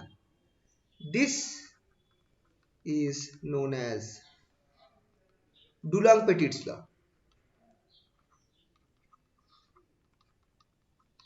এই যে সিভির ভ্যালুটা বেরোলো 3R, এইটা হচ্ছে ডুলং-পেটিটস ল। তাহলে কিভাবে হলো জিনিসটা বুঝতে পারলে তো? আর এটা দেখাচ্ছে কনস্ট্যান্ট, এটা কি দেখাচ্ছে? যে CV is constant independent of temperature.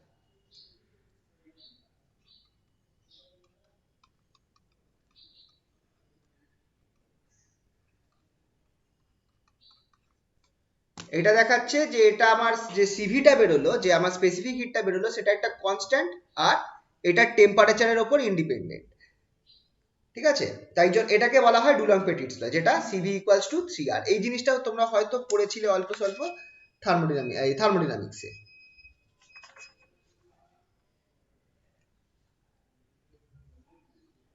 ঠিক আছে, বোঝা গেল এই অবধি? কারো কোনো অসুবিধা?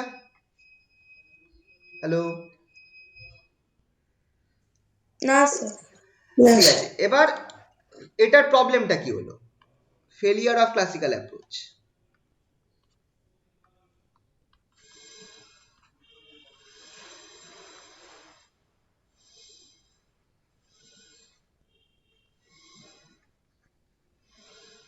দেখা গেল যে এইটা আমার ডুলং-পেটিটস ল যেটা রয়েছে, সেটা আমার রুম টেম্পারেচারে অ্যাগ্রি করছে।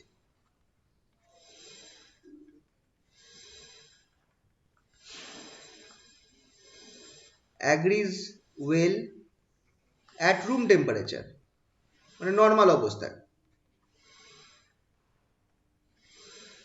তাহলে এখানেই মেনে নিলে হয়ে যেত যে হ্যাঁ ঠিক আছে, রুম টেম্পারেচারে তো অ্যাগ্রি করছে, আর আমাদের তো হাই টেম্পারেচারে যাওয়ার দরকার নেই। বাট এক্সপেরিমেন্টালি দেখা গেল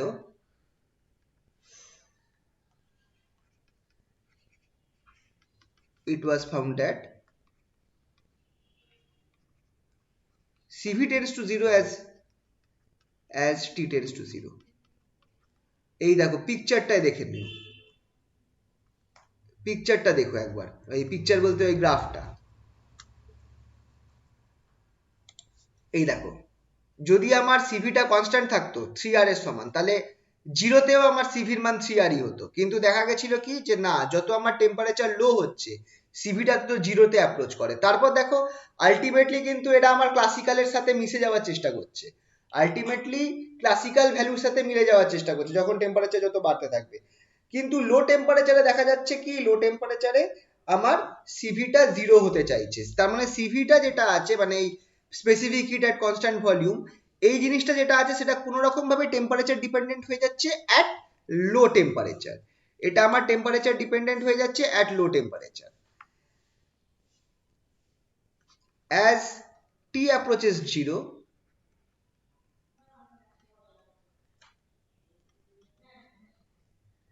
আমার সিভি যেটা আছে সেটা আমার টি কিউবের সাথে প্রপোর্শনাল হয়ে যাচ্ছে। CV is proportional to T cube for insulators, মানে bad conductors, and CV is proportional to T for metals। ইনসুলেটরের জন্য দেখা যাচ্ছে যে যত টি আমার অ্যাপ্রোচ করছে জিরোতে, সিভি যেটা আছে সেটা আমার কি হয়ে যাচ্ছে, টি কিউবের সাথে প্রপোর্শনাল হচ্ছে। কার ক্ষেত্রে? ইনসুলেটরের ক্ষেত্রে। আর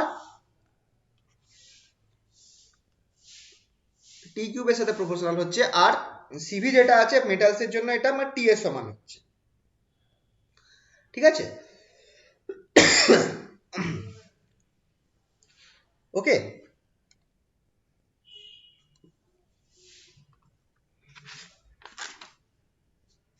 তো এই জিনিসটাকে ঠিক করার জন্য, যে আমার তো ক্লাসিক্যাল অ্যাপ্রোচ তো মিলছে না, আমার লো টেম্পারেচারে সিভি যেটা রয়েছে সেটা আমার টি এর সাথে প্রপোর্শনাল হয়ে যাচ্ছে, এই জিনিসটাকে ঠিক করার জন্য তখন কি হলো, আইনস্টাইন অ্যাপ্রোচটা এলো, যেটা হচ্ছে Einstein approach to specific hit.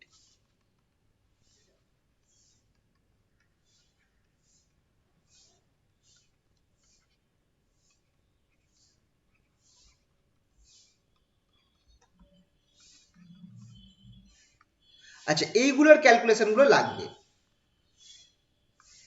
আগেরটায় যে ক্লাসিক্যাল আছে ওটার ক্যালকুলেশনটা অতটা লাগবে না, ওইগুলো নর্মাল ক্যালকুলেশন, কিন্তু এইটার ক্যালকুলেশন গুলো তোমাদের একটু করতে হতে পারে। তো এটা আমি একটুখানি ডিটেলসে করাচ্ছি, চলো। তো কোয়ান্টাম অসিলেটর, আর অ্যাজাম্পশন গুলো আগেই বলে দিয়েছি। আইনস্টাইন কি ধরেছিলেন, যে অসিলেটর গুলো কি টাইপের oscillator, quantum oscillator. Quantum oscillator কি নাম হয়, তাদের এনার্জি ডিসক্রিট হয়, এনার্জি অফ কোয়ান্টাম অসিলেটর। বাকি সব সেম আছে, বাকি কন্ডিশনস গুলো সব সেম আছে এই ক্লাসিক্যাল অ্যাপ্রোচের মতো। শুধু ধরেছিলেন যে যে অসিলেটর গুলো, অ্যাটমস গুলো, তারা অ্যাকচুয়ালি কোয়ান্টাম অসিলেটরের মতো কাজ করবে, যাদের এনার্জি ডিসক্রিট হবে। এনার্জি অফ কোয়ান্টাম অসিলেটরস কি হবে, En, এটা হচ্ছে formula, En equals to n plus half H cut omega. n এর ভ্যালু 0 থেকে 0 integer 0 1 2 dot dot dot any of this value নিতে পারে। আর এখানটায় for n equals to 0, E0 equals to কি হচ্ছে দেখো, E0 ইকুয়ালস টু আমার half H cut omega is the lowest possible energy, এর এই এনার্জিটা একটা নাম আছে of the oscillator called zero point energy. এবার এখানটা একটা ইম্পর্টেন্ট জিনিস আছে, জিরো পয়েন্ট এনার্জি, হয়তো তোমরা নামটা শুনেছো এর আগে। জিরো পয়েন্ট এনার্জি হচ্ছে একটা হারমোনিক অসিলেটরের সব থেকে মিনিমাম যে এনার্জি হবে কোয়ান্টাম হারমোনিক অসিলেটরের। এবার যদি ক্লাসিক্যাল হারমোনিক অসিলেটর তুমি দেখো, তার কিন্তু লোয়েস্ট এনার্জি 0 হতে পারে। ক্লাসিক্যাল অসিলেটরের কিন্তু লোয়েস্ট এনার্জি 0, কিন্তু কোয়ান্টাম অসিলেটরের ক্ষেত্রে যেহেতু এনার্জি ভ্যালুগুলো ডিসক্রিট রয়েছে, তার কিন্তু এনার্জি সব মিনিমাম এনার্জি 0 হবে না, বরঞ্চ এটা হবে হাফ এইচ কাট ওমেগা। খুবই ইম্পর্টেন্ট জিনিস, এই এনার্জিটাকে বলা হয় জিরো পয়েন্ট এনার্জি। ঠিক আছে, তো এবার সেম হিসাব, অ্যাভারেজ এনার্জি যদি আমাকে বার করতে হয়, আমি সেম কাজ করব। নাও average energy,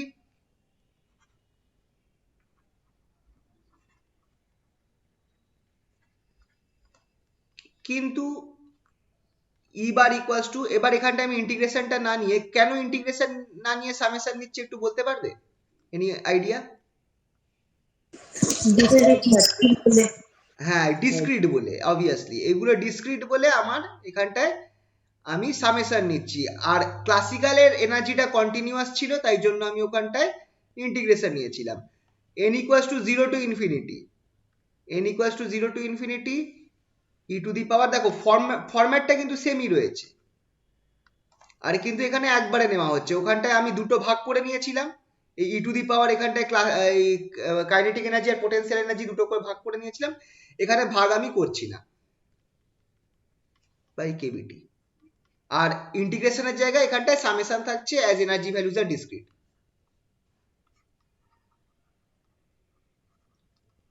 as energy values R discrete.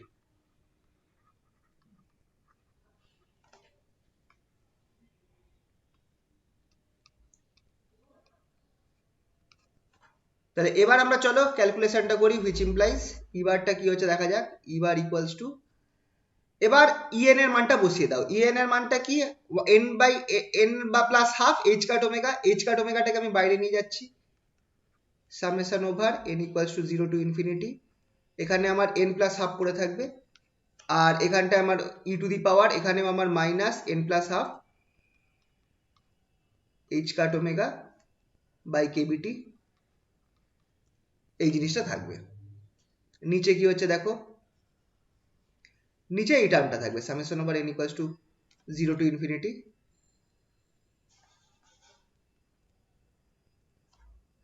e to the power minus n plus half H cut omega by KBT. ঠিক আছে, এইটা হয়ে গেল আমার সামেশনের ফর্মুলা।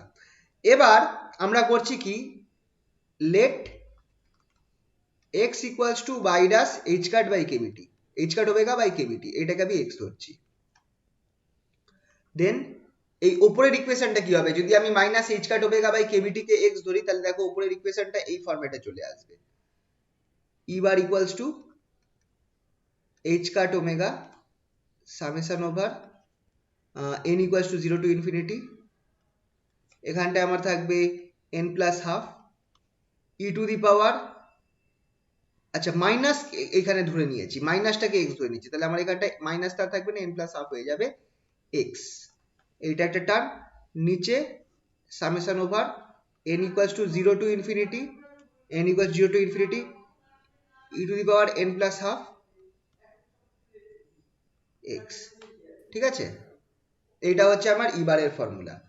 এবার এখানে এক কাজ করা যাক, এইটাকে আমরা একটুখানি ভাঙবো, নর্মাল ফরম্যাটে ভাঙবো।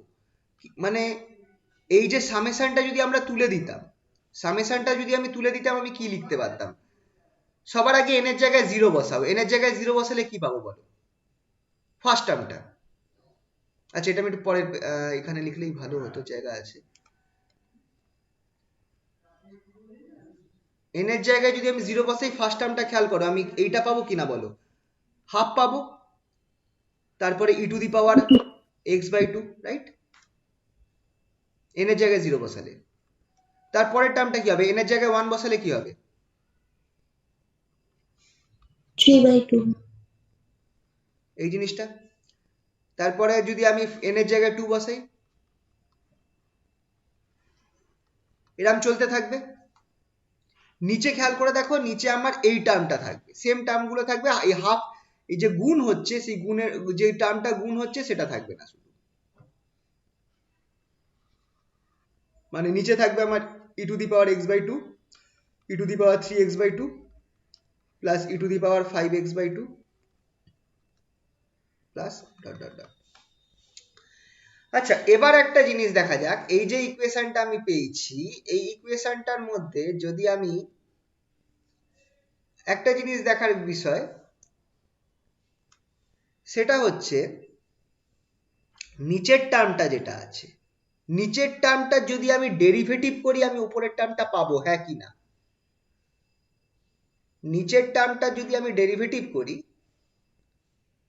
তাহলে আমি উপরের টার্মটা পাবো, রাইট? স্যার। তার মানে এই যে পার্টটা যেটা আছে, সেটা অ্যাকচুয়ালি আমার, আমি লিখতে পারি, মনে আছে এই একটা ফর্মুলা আমরা ছোটবেলায় শিখেছিলাম, যে যদি আমার ডেরিভেটিভ করি ddx of log of say fx করি কথার কথা, তাহলে আমরা অ্যাকচুয়ালি পাবো f prime x by f of x, এই জিনিসটা পাওয়া যায়। অ্যাকচুয়ালি উল্টো হলো sorry, it is like derivative of ddx of, না না ঠিকই তো করছিলাম, ddx of ln of fx আমাকে কি দেবে, f prime x by fx, এটাই দেবে তো?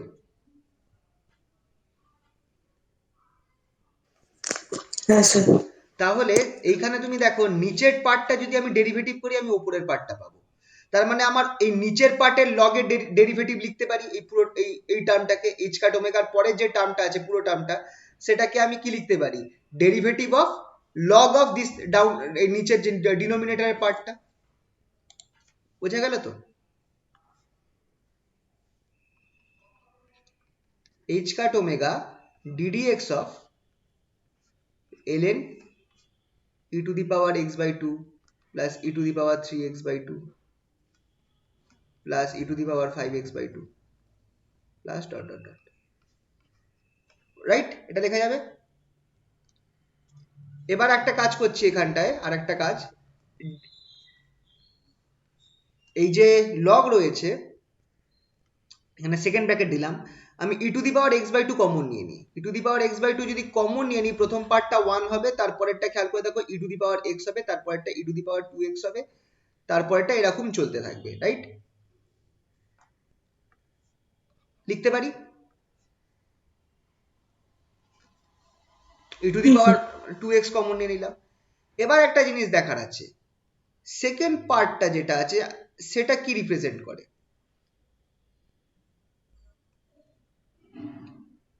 h cut omega ddx of ln,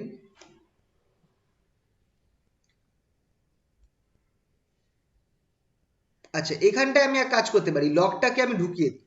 লগটা এবার দেখো যেহেতু মাল্টিপ্লিকেশন ফর্মে আছে, আমি এটাকে লগটা ঢুকিয়ে দিলে দুটো টার্ম পাবো, একটা e to the power x by two log of E to the power x by two plus log of এই জিনিসটা 1 plus e x plus E two x e to the power 2x plus dot dot dot, এই টার্মটা পাবো। কারণ multiplication থাকলে লগটা ভেঙে plus হয়ে যায়। প্রথম টার্মটা এবার বলো কি হবে? Log of E to the power x by two, এটা আমায় কি দেবে? শুধু এক্স বাই টু দেবে, হ্যাঁ কি না? আর সেকেন্ড পার্টটা যেটা আছে সেটা আমাকে, সেকেন্ড লগটা রাখছিস, এটাকে আমি চাইলে এইভাবে লিখতে পারি, e to the power x minus 1, লেখা যেতে পারে কিনা?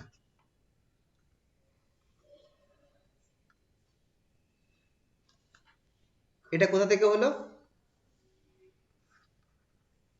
উল্টো দিক থেকে করো। এটা যদি আমি বাইনোমিয়াল এক্সপ্যানশন করি তাহলে আমার 1 plus E to the power X plus E to the power 2x plus E to the power 3x plus dot dot dot, binomial expansion করলে।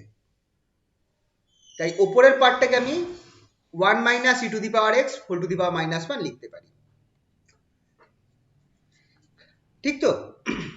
এবার এই মাইনাস 1 যেহেতু লগ আছে, এই মাইনাস 1টাকে আমি নামিয়ে দিতে পারবো, লগ আছে বলে এই মাইনাস 1টাকে আমি নামিয়ে দিতে পারবো। তাহলে which implies e bar যেটা সেটা equals to h cut omega ddx of x by 2 minus ln 1 minus e to the power x, এই টার্মটা গেল। এবার যদি আমি ডেরিভেটিভ করি, এবার ডেরিভেটিভ করব, এত অবধি আনার পর ডেরিভেটিভ করব। h cut omega ফার্স্ট ডেরিভেটিভটা করলে কি পাবো? আমি হাফ পাবো। পরেরটা ডেরিভেটিভ করলে আমি কি পাবো? আচ্ছা এখানটায় মাইনাস আছে, ডেরিভেটিভ করলে আমার এই টার্মটা নিচে চলে যাবে 1 minus E to the power x, আর আমার এখানটায় minus E to the power x বেরিয়ে আসবে। তো সব মেরে কেটে আমার এখানটায় হয়ে যাচ্ছে, এখানটায় মাইনাসটা প্লাস হয়ে যাবে।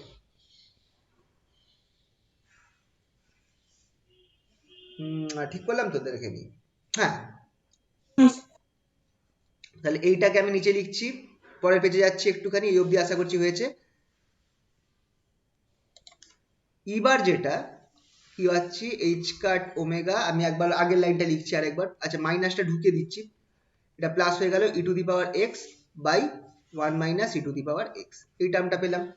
এই ই টু দি পাওয়ার এক্সটাকে নামিয়ে দাও, H cut omega half plus 1 by 1 minus E to the power x by E to the power X, এটাকে নিচে নামিয়ে দিলাম। এটা নামিয়ে দিলে দেখো কি হয়ে যাচ্ছে, H cut omega half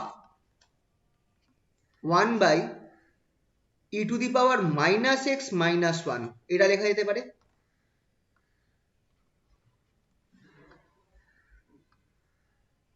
minus X minus 1, দেখো 1 মাইনাস, নিচে দেখো 1 by E to the power x minus 1 থাকছে, তো এই 1 বাই ই টু দি পাওয়ার এক্সটাকে আমি এইভাবে লিখতে পারি। এবার এক্সটা কি ছিল? এক্সটা ছিল minus H cut omega by KBT. এবার এক্স এর মানটা বসিয়ে দিই, half plus 1 by E to the power H cut omega by KBT minus 1, এটা বেরোলো আমার energy average, average energy of quantum harmonic oscillator, average energy of quantum harmonic oscillator, এটা আমরা পেলাম half H cut omega into half plus 1 by e to the power h cut omega by kBt minus 1. Average energy of a single one dimensional quantum harmonic oscillator.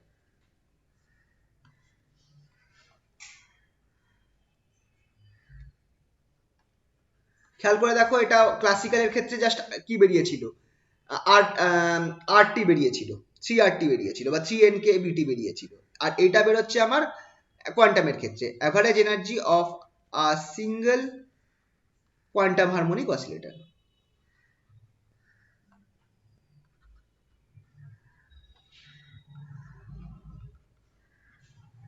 তো ইবারটা যেমনি আমাদের বেরিয়ে গেল, এবার আমাদের নেক্সট কাজ কি হবে, টোটাল এনার্জি কি করে বার করব, দ্যাটস টোটাল ভাইব্রেশনাল এনার্জি।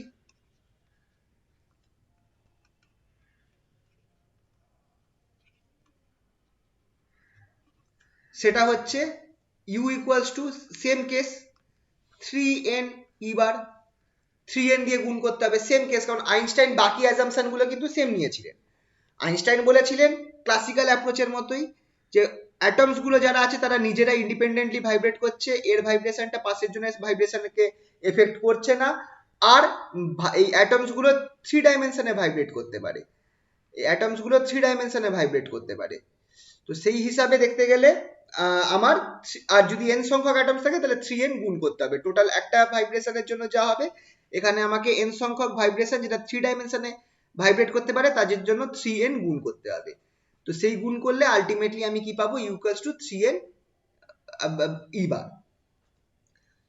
যদি আমি বসিয়ে দিই তাহলে এখানে কি পাচ্ছি, ভাইব্রেশনাল এনার্জিটা মানটা বসিয়ে দাও, u ইকুয়ালস টু 3n ব্র্যাকেটে h cut omega by 2 plus h cut omega by e to the power h cut omega by kBt minus 1। এইটা বেরোলো হচ্ছে আমার টোটাল ভাইব্রেশনাল এনার্জিটা, u equals to 3n h cut omega by 2, just u এর এই ই বারের মানটা বসিয়ে দিয়েছি, তাহলে এটা আমার বেরোচ্ছে, h cut omega টা ভেতরে ঢুকিয়ে দিয়েছি। এবার এখান থেকে দেখো, যদি আমার t 0 হয় তাহলে কি আমার টোটাল এনার্জি 0 হচ্ছে?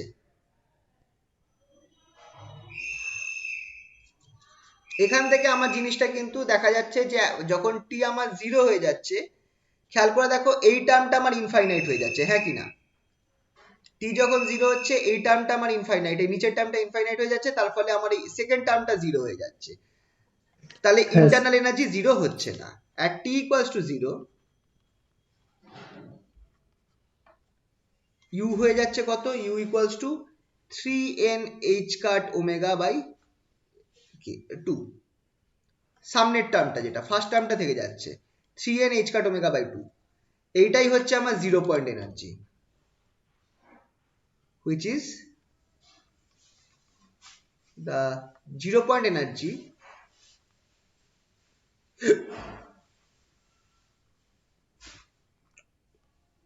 for n atoms capable to vibrate in 3 dimension।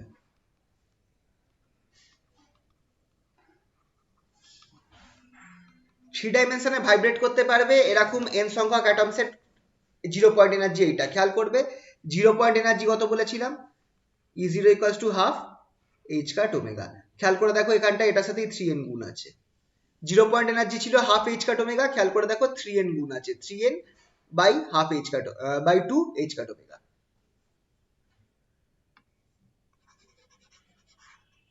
তাহলে এখানে আমরা দেখছি, হ্যাঁ বলো। স্যার ওই টোটাল ভাইব্রেশনাল এনার্জির ওই টার্মটা আরেকবার একটু বলবেন? টোটাল ভাইব্রেশনাল এনার্জি, এই দেখো এটা কিন্তু ক্লাসিক্যালেও সেম ধরা হয়েছিল, মানে কেসটা কি হচ্ছে যে ধরে নাও n সংখ্যক অ্যাটমস রয়েছে, n সংখ্যক অ্যাটমস রয়েছে, এবার একটা হারমোনিক অসিলেটর যখন আমরা ধরছি, একটা harmonic oscillator one dimensional harmonic oscillator কিন্তু স্পেসে একটা পার্টিকুলার একটা অ্যাক্সিস বরাবরই ভাইব্রেট করবে, ঠিক কি না? মানে তার একটাই ভাইব্রেশন কম্পোনেন্ট থাকবে, আইদার এ বরং X axis or along Y axis or along Z axis, এটা হচ্ছে 1D অসিলেটরের ক্ষেত্রে। কিন্তু এই অ্যাটমস গুলো তো 3 ডাইমেনশনে ভাইব্রেট করতে পারে, মানে এক্স অ্যাক্সিসেও ভাইব্রেট করতে পারে, ওয়াই অ্যাক্সিসেও ভাইব্রেট করতে পারে, জেড অ্যাক্সিসেও ভাইব্রেট করতে পারে, তার মানে প্রত্যেক অ্যাটমের 3 রকম ভাইব্রেশন পসিবল, ঠিক কি না? হ্যাঁ স্যার। তাহলে একটা অ্যাটমের যদি অ্যাভারেজ এনার্জি যা হবে, কারণ এখানটায় অ্যাটমস গুলোকে ওয়ান ডাইমেনশনাল, খুব important, one dimensional harmonic oscillator ধরা হয়েছে। একটা অ্যাটমকে ওয়ান ডাইমেনশনাল হারমোনিক অসিলেটর ধরা হয়েছে, কিন্তু তারা 3 ডাইমেনশনে ভাইব্রেট করতে পারে। তাহলে ওয়ান ডাইমেনশনাল হারমোনিক অসিলেটর ধরে যে এনার্জিটা বেরোচ্ছে, যদি আমি ধরি যে অ্যাটমটা 3 ডাইমেনশনে ভাইব্রেট করতে পারে, তাহলে আমাকে 3 দিয়ে গুণ করতে হবে। এই জায়গাটা বুঝতে পারলে? হ্যাঁ স্যার। এবার এখানে যেহেতু n সংখ্যক অ্যাটমস আছে, তাই জন্য তার সাথে আরেকটা n টার্মস গুণ হয়ে যাচ্ছে। তাই দেখো 3n আলটিমেটলি আমার একটা harmonic oscillator, one dimensional harmonic অসিলেটরের এনার্জির সাথে 3n গুণ হচ্ছে। আর এখানে মাথায় রাখবে, হারমোনিক অসিলেটর শুনলেই বুঝবে যে অ্যাটমস তার কথা বলা হচ্ছে, এই ল্যাটিস পয়েন্টে যে অ্যাটমস আছে তার কথা বলা হচ্ছে। বলো, এটাই প্রশ্ন ছিল নাকি আরো কিছু আছে এখানে? বোঝা গেছে। স্যার হ্যাঁ বলো। স্যার বলছি যে প্ল্যাঙ্ক যে ব্ল্যাক বডি রেডিয়েশনের যে ফর্মুলাটা বের করেছিল, সেক্ষেত্রে ব্ল্যাক বডি ওয়ালটাকে তো হচ্ছে একটা অসিলেটর হিসেবে ধরে নিয়ে বের করেছিল, আর সেক্ষেত্রে না অ্যাভারেজ না না এনার্জিটা না, কি বললে? ব্ল্যাক বডিটাকে? একটা ব্ল্যাক বডি যে ওয়ালটা, সেটা তো একটা অসিলেটর হিসেবে ধরে না নিয়ে না বের না না, করেছিল। ওর মধ্যে অনেকগুলো অসিলেটর আছে। ব্ল্যাক বডি সেক্ষেত্রে যে ওয়ানটা average- একটা অসিলেটর না, অনেকগুলো সেক্ষেত্রে যে অসিলেটর average- ওর ভেতরে হ্যাঁ, রয়েছে। সেক্ষেত্রে যে অ্যাভারেজ এনার্জি সেটা বেরিয়েছিল হচ্ছে H cut omega by E to the power H cut omega, ওটা মানে না না, এইচ ওটা কাট তো ওমেগা। অ্যাভারেজ এনার্জি তো না, ওটা তো তোমার ওইভাবে না, তুমি ভুল করছো। প্ল্যাঙ্কটা একটু দেখো। প্ল্যাঙ্কের মধ্যে প্ল্যাঙ্ক ধরেছিলেন কি, যে ব্ল্যাক বডি যেটা আছে ওটা একটা এনক্লোজার, এনক্লোজারের মধ্যে অনেকগুলো অসিলেটর রয়েছে। সেই অসিলেটর গুলোকে ধরা যেতে পারে যে এই যে ব্ল্যাক বডিটা, তার ভেতরে একটা আইডিয়াল গ্যাস রয়েছে, বুঝতে পারলে? তার অ্যাটমস গুলো অসিলেটর। ওয়ালগুলোকেও তুমি ওয়ালগুলোর মধ্যেও ধরতে পারো, অনেক এন সংখ্যক অসিলেটর রয়েছে। এবার যে এনার্জিটা ঢুকছে, সেই এনার্জিটা নিয়ে এই অসিলেটর গুলো ভাইব্রেট করছে, এই অসিলেশনের ভাইব্রেট গুলো হবে এইচ কাট ওমেগা। এইটা ধরেছিল প্ল্যাঙ্ক, যে কিন্তু স্যার এটা তো multiples of H cut omega. কিন্তু এখানে তো আমরা অসিলেটর হিসেবে ধরে নিচ্ছি, সেক্ষেত্রে তো কোনটা? কোনটাকে অসিলেটর হিসেবে ধরছো সেটা আগে দেখো। অ্যাটম গুলো যেটা বললেন কোয়ান্টাম। কোয়ান্টাম অসিলেটর মানে ব্যাপারটা কি বলতো? অসিলেটর মানে বুঝতে পারছো তো? অসিলেটর মানে হচ্ছে তুমি একটা সিম্পল পেন্ডুলামই ধরো না, এটাই তো একটা অসিলেটর। হুম, এবার তাহলে একটা অ্যাটমকে তুমি কিভাবে অসিলেটর হিসাবে ধরবে একটু ভেবে দেখো। অসিলেটর কাকে ধরবে? যেটা নিজের ফিক্সড পয়েন্টের রেসপেক্টে ট্রু অ্যান্ড ফ্রো ভাইব্রেট করবে, ঠিক কি না? হ্যাঁ যে কোনো জিনিস নিজের ফিক্সড পয়েন্টের রেসপেক্টে ট্রু অ্যান্ড ফ্রো ভাইব্রেট করবে। এবার একটা অ্যাটম তার ল্যাটিস পয়েন্টে ফিক্সড থাকে, সেইটা রেসপেক্টে যদি তার উপর এনার্জি দেওয়া হয়, সে কি করবে? টু অ্যান্ড ফ্রো ভাইব্রেট করবে কিনা সেই ফিক্সড পজিশনের রেসপেক্টে। হ্যাঁ স্যার। তো সেটা অসিলেটর হয়ে গেল। এবার এইটা ছিল হচ্ছে এবার কেসটা হচ্ছে যে অসিলেটর যদি তুমি ক্লাসিক্যাল অসিলেটর ধরো, ক্লাসিক্যাল অসিলেটর, তাহলে তার এনার্জি যেগুলো আছে সেগুলো কিন্তু কন্টিনিউয়াস, মানে সব রকম এনার্জি থাকতে পারে একটা ক্লাসিক্যাল অসিলেটরের, বুঝতে পারলে?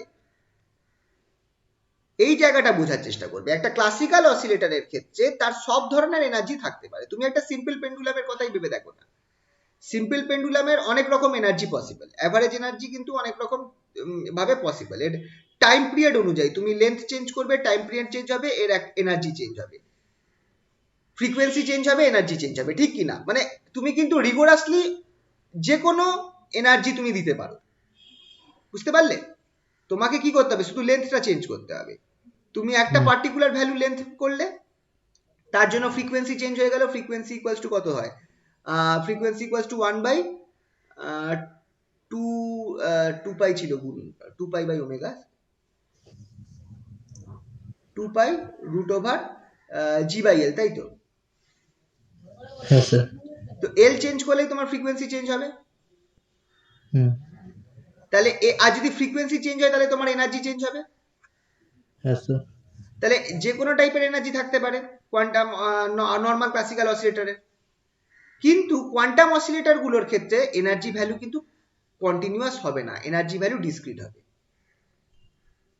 কোয়ান্টামের ক্ষেত্রে কোয়ান্টাম অসিলেটরের এনার্জি ভ্যালু ডিসক্রিট। এবার এইটার একটা কি বলবো বড় ক্যালকুলেশন আছে, কোয়ান্টাম অসিলেটরের যে এনার্জি কিভাবে ডিসক্রিট হচ্ছে এটার জন্য কিন্তু একটা বড় ক্যালকুলেশন রয়েছে, আর সেই জন্য তো আমরা ওই অ্যাটমসের আমরা এই জিনিসটা দেখতে পারি যে অ্যাটমসের মধ্যে ইলেকট্রনস গুলোর ডিসক্রিট এনার্জি লেভেলস রয়েছে, সব ধরনের এনার্জি তাদের নিতে পারবে না, তাদের কিছু পার্টিকুলার এনার্জি লেভেলস রয়েছে। খেয়াল করছে Bohr quantum condition, Bohr frequency condition, যে হ্যাঁ স্যার। ওই পার্টিকুলার একটা এর জন্য মানে যখন সে একটা এনার্জি থেকে অন্য স্টেটে জাম্প করবে সে তখন এই এইচ2 পরিমাণ এনার্জি ছেড়ে দেবে। তো এইখানেই দেখা যাচ্ছে যে অ্যাটমস গুলোর বা ইলেকট্রনস গুলোর সব এনার্জি পসিবল নয়। তো এইটাকে বুঝবার জন্য একটা অ্যাপ্রোচ করা হয়েছিল, যেটা বিশাল বড় একটা ক্যালকুলেশন হারমোনিক অসিলেটরের। সেই ক্যালকুলেশনটা করে ওরা আলটিমেটলি দেখলো যে যে কোয়ান্টাম মেকানিক্স, যে কোয়ান্টাম হারমোনিক অসিলেটর যদি আমরা কনসিডার করি, সেটার এনার্জি ভ্যালুস গুলো ডিসক্রিট হবে। অল পসিবল ভ্যালুস পসিবল নয়, তাদের এনার্জি ভ্যালুস গুলো ডিসক্রিট হবে, আর সেটাকে এই ফর্মুলা দিয়ে আমরা বোঝাতে পারবো, H cut omega. Normally energy কি হয়? নর্মালি এনার্জি তো এইচ কাট ওমেগা হয়, যে কোনো একটা ক্লাসিক্যাল অসিলেটরের এনার্জি হয় এইচ কাট ওমেগা, কিন্তু এক্ষেত্রে আমার এনার্জিটা হয়ে যাচ্ছে এইটা n/2 এইচ কাট ওমেগা। এবার প্ল্যাঙ্ক যেটা ধরেছিল ওটা কিন্তু উনি কিন্তু অসিলেটর সেই অর্থে ধরেননি, কিন্তু উনি কিন্তু এমনি ধরেছিলেন যে এনার্জি অ্যাবজর্ব করছে, মানে অসিলেটর ওই হিসাবে কিন্তু উনি ধরেননি, কোয়ান্টাম অসিলেটর বা কিছু ওইভাবে না। প্ল্যাঙ্কের ক্ষেত্রে উনি ধরেছিলেন যে মানে অসিলেটর কেন বলছে, অসিলেটর কি করতে পারে, তুমি যদি এনার্জি দাও অসিলেটরটা এনার্জি অ্যাবজর্ব করে কি করবে, ভাইব্রেট করবে, আবার তারপর পরে চাইলে অসিলেটরটা এনার্জি ছেড়ে দিতে পারবে। সেই আইডিয়াটা করার জন্য উনি ধরেছিলেন মানে এমন কিছু আছে যারা এনার্জি নিতে পারে আর এনার্জি ছেড়ে দিতে পারে। এবার তারপরে উনি ক্যালকুলেশন করে দেখালেন যে এই যে মানে ওই ব্ল্যাক বডির ভেতরে যে এই অসিলেটর যেগুলোকে উনি কনসিডার করছেন, এরা যে এনার্জিটাকে ধরবে সেই এনার্জিটা কিন্তু আমার কি হবে, ডিসক্রিট হবে, মানে multiples of H cut omega হবে বা এইচ নিউ হবে। এবার এর পেছনে তো অনেক ব্যাকগ্রাউন্ড রয়েছে, সেই জিনিসগুলো আমরা তো অতটা ডিটেলস জানি না, বাট এরকম অনেক ব্যাপার আছে আর কি। এই ব্যাকগ্রাউন্ড গুলো আমরা অতটা ভালো জানি না বলেই আমরা এই জিনিসগুলো হয়তো একটু গন্ডগোল হয়ে যায়, কারণ অ্যাকচুয়ালি তো আমরা সায়েন্টিস্টদের অ্যাকচুয়াল কাজ তো পড়ছি না, মানে ওদের তো পেপারস আছে, প্রচুর বড় বড় পেপার রয়েছে। এই একটা জিনিস যে আমরা ডেরিভেশন করছি সেটা প্রুফ করার জন্য যে ওদেরকে কত বছর লেগেছে সেটা আমরা ভাবতেও পারবো না, আর আমরা এটা 3 নম্বরের প্রশ্নের জন্য পড়ছি আর কি। বছরের বছরের কষ্ট, 3 নম্বরের প্রশ্ন। ঠিক আছে, হ্যাঁ স্যার। আশা করছি বোঝাতে পারলাম কিছুটা।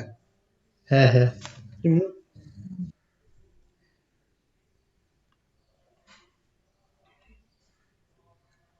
আচ্ছা, এবার তাহলে এইখানে আমরা দেখলাম যে টেম্পারেচার যেটা আছে, টেম্পারেচার যদি আমার 0 হয় তাও আমার কিন্তু ইন্টারনাল এনার্জি থাকছে, তো ইন্টারনাল এনার্জি না, ভাইব্রেশনাল এনার্জি থাকছে।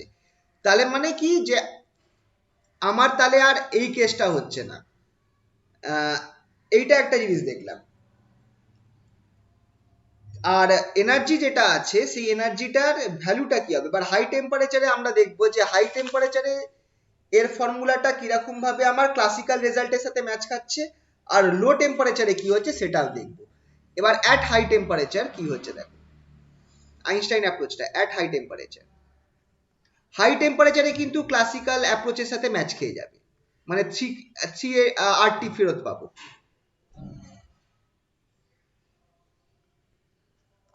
At high temperature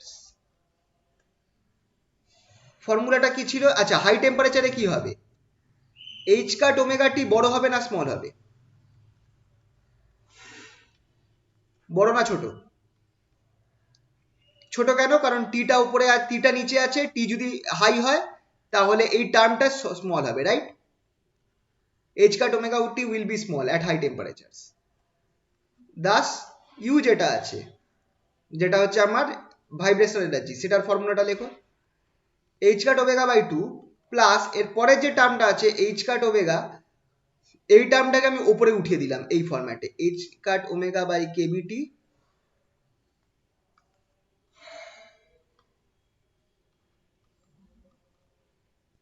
-1 whole to the power -1, এটাকে এই -1 করে উপরে উঠিয়ে দিলাম। এবার এটাকে আমি কি করব, বাইনোমিয়াল বা হ্যাঁ বাইনোমিয়ালে ভাঙবো। কি হবে দেখো, u equals to 3n h cut omega by 2 যেমন ছিল তেমন।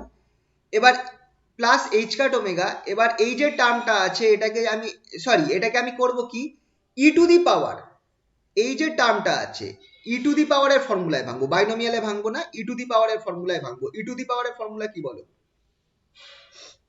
ই টু দি পাওয়ার এক্স এর ফর্মুলা কি? 1 plus x plus x square plus x cube, এটাই তো। তো এই ফরম্যাটে যদি আমি ভাঙি তাহলে আমার এখানটায় কি পাচ্ছি দেখো, প্রথমে 1 পাবো, তারপরে e to the power x এর জায়গায় পাবো ই টু দি পাওয়ার এক্স এর জায়গায় কি আছে এখানটায় h cut omega by KBT, তাহলে এখানে পাবো h cut omega by kBT.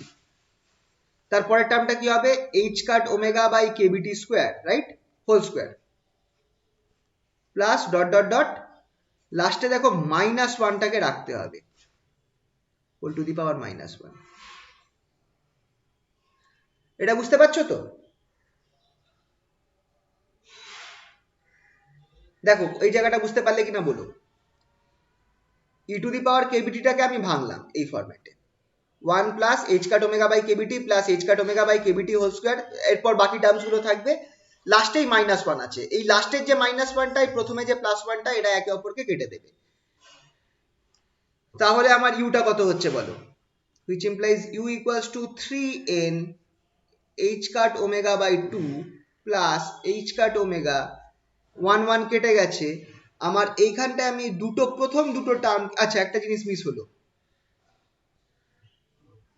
একটু ভুল হয়েছে, সরি। আমার এখানে ফ্যাক্টোরিয়াল থাকে না 2 ফ্যাক্টোরিয়াল থাকে, তো এই জায়গাটা মিস হয়েছে, তাহলে এখানে আমারটা 1/2 ফ্যাক্টোরিয়াল হবে, sorry.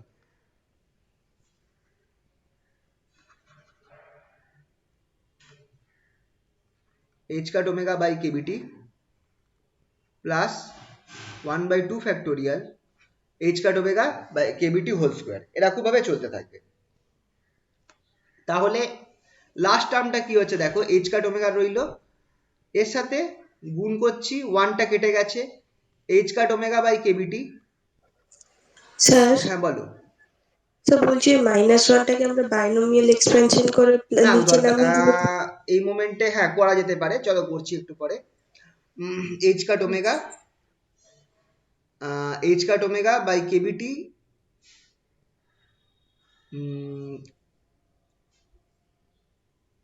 h cut omega by kbt আছে এখানটায়, h cut omega করবো একটু পরে করবো আর কি বাইনোমিয়াল এক্সপ্রেশনটা। এখানটায় আমার 2 ফ্যাক্টোরিয়াল, আচ্ছা এটা হয়ে যাবে h square omega square 2 K square T square, এই ফরম্যাটে চলে আসবে, whole to the power minus one. বাইনোমিয়ালটা করবো একটু পরে, ঠিক আছে। এই ফরম্যাটে নিয়ে যাওয়ার পর আমরা এখান থেকে করতে পারি কি, আচ্ছা এই অবধি করো, তারপর আমি বলছি। এই অবধি হয়েছে তো? স্যার উপরের পার্টটা দেখান না, কোনটা বলো? আর একটু উপরে। হ্যাঁ ঠিক আছে।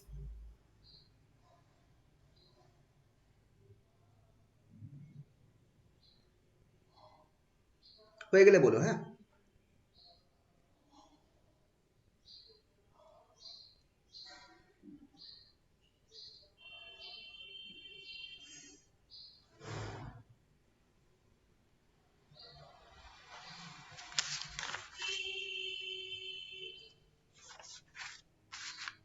স্যার এর ওপরটা আরেকটা দেখান। এর উপরে তো এইটা আছে, এটা। ঠিক আছে ঠিক আছে, হয়ে গেছে। আচ্ছা এই যে পার্টটা রয়েছে, এবার এইটাকে আমি একটুখানি গুছিয়ে লিখবো আর কি।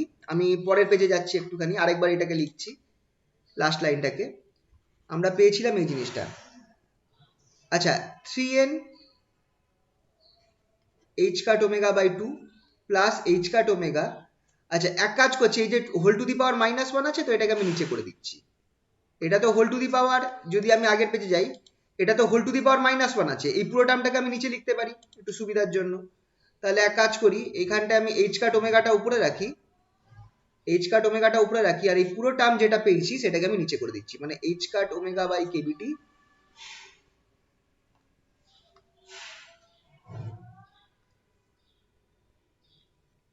তার সাথে প্লাস এখানটায় 1/2 h cut omega by KBT whole square. এখানটায় আমি এর থেকে স্যার হায়ার টার্মস গুলো বাদ দিয়েছি। হ্যাঁ বলো। স্যার বলছি একটা 1 ছিল না টার্মটা, ওই 1টাকে আমরা ওয়ানটা ইউজ কেটে গেল না, করবো। -1 ছিল একটা, এই যে এখানে -1 এখানে একটা +1, এই -1 আর এই +1টা কেটে গেল। ঠিক আছে। ওকে, আচ্ছা এবার এখান থেকে করব কি, 3n h cut omega by 2 plus এখানে h কাট ওমেগা রয়েছে, এখান থেকে আমি h cut omega by KBT বাইরে নিয়ে আসি, h cut omega by KBT বাইরে আনলাম, তাহলে ভেতরে কি পড়ে থাকছে দেখো, h কাট ওমেগা একটা 1 পড়ে থাকবে plus half h cut omega by KBT পড়ে থাকবে।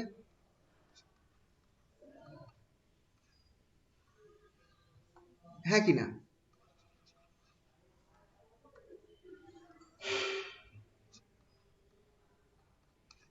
এই টার্মটা পড়ে থাকবে। হ্যাঁ এবার এখান থেকে আমি করব কি, এবার আমি এটাকে উপরে তুলে -1 এর কেসটা করব। 3n এখানে h কাট ওমেগা বাই 2, এই h কাট ওমেগা এই h কাট ওমেগা কেটে যাচ্ছে, উপরে শুধু কেভিটিটা তুলছি, আর এই যে নিচের টার্মটা আছে সেটাকে আমি এবার উপরে তুলছি -1 করে, হাফ, কারণ সামনে 1টা চলে আসলো, h cut omega by KBT -1, এই নিচের টার্মটাকে উপরে তুললাম, এই h কাট ওমেগা এই h কাট ওমেগা কেটে দিলাম, আর উপরে কেভিটিটাকে তুললাম, এই ফরম্যাটে এলো।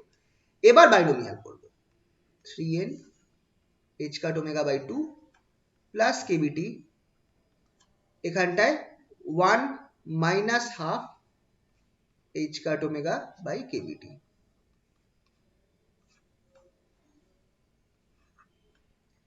এবার যদি আমি ইকুয়েশনটা দেখি, আমার ইকুয়েশনটা আমি কেভিটিটা যদি আমি গুণ করে দিই, কেভিটিটা যদি আমি গুণ করে দিই তাহলে কি পাওয়া যাচ্ছে দেখো, h cut omega by 2 plus KBT minus h cut omega by 2, h cut omega by 2 আর minus h cut omega by 2 কেটে গেল, 3n KB which is equals to 3RT if n is Avogadro number।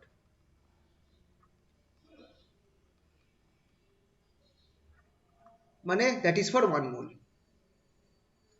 দেখো তাহলে u equals to 3nRT হলো কিনা, hence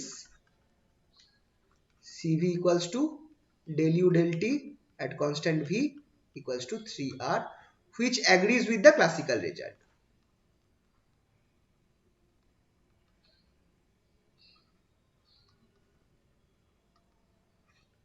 এইটা একটা প্রশ্ন আসতে পারে যে দেখাও যে আমাদের যে so that the Einstein approach is agrees with the classical result for higher temperature, এই প্রশ্নটা আসতে পারে, তাহলে এইটা তোমাকে এখান থেকে করে দেখাতে হবে। আমি একটুখানি কোশ্চেনটা লিখে রাখছি, আগের পেজে গেলাম, একটু কোশ্চেনটা এখানে দিয়ে দিচ্ছি এই কোশ্চেন ফরম্যাটে, so that Einstein's approach to specific heat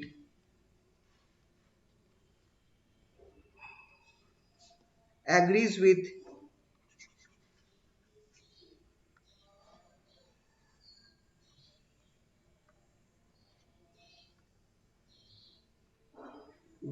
classical temperature, classical approach at higher temperature।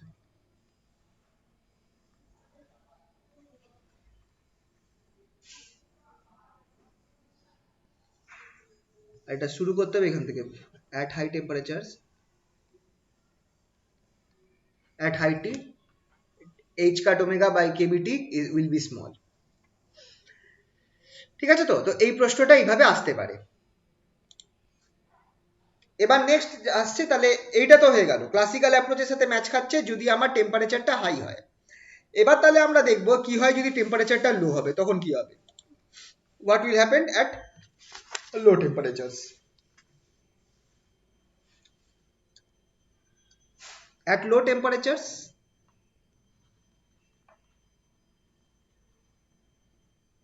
তখন আর আমি এইভাবে বাদ দিতে পারবো না, ইউটা কি থাকবে, ইউ ইকুয়ালস টু 3na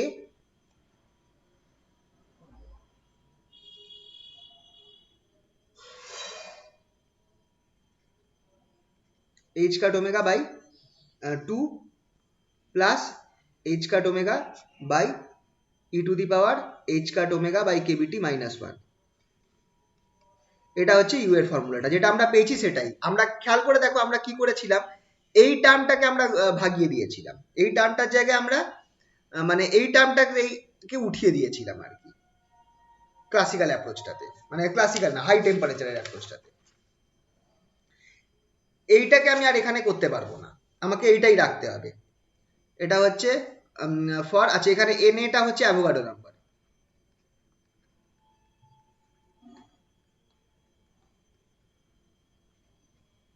এটা হচ্ছে আমার লো টেম্পারেচারের ক্ষেত্রে আমার ইউ এর ফর্মুলাটা, বাট অ্যাভারেজ না, ভাইব্রেশনাল এনার্জির ফর্মুলাটা।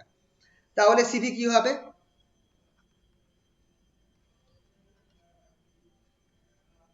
CV equals to obviously del u del t at constant v. যদি আমি করি কি পাবো, del del t of 3na h cut omega by 2 plus h cut omega by e to the power h cut omega by kbt minus 1। এই ফরম্যাটটা এলো। এবার যদি derivative করি, আচ্ছা 3na টা কনস্ট্যান্ট বাইরে নিয়ে গেলাম, h cut omega টাও আমি এখান থেকে বাইরে নিয়ে যেতে পারি।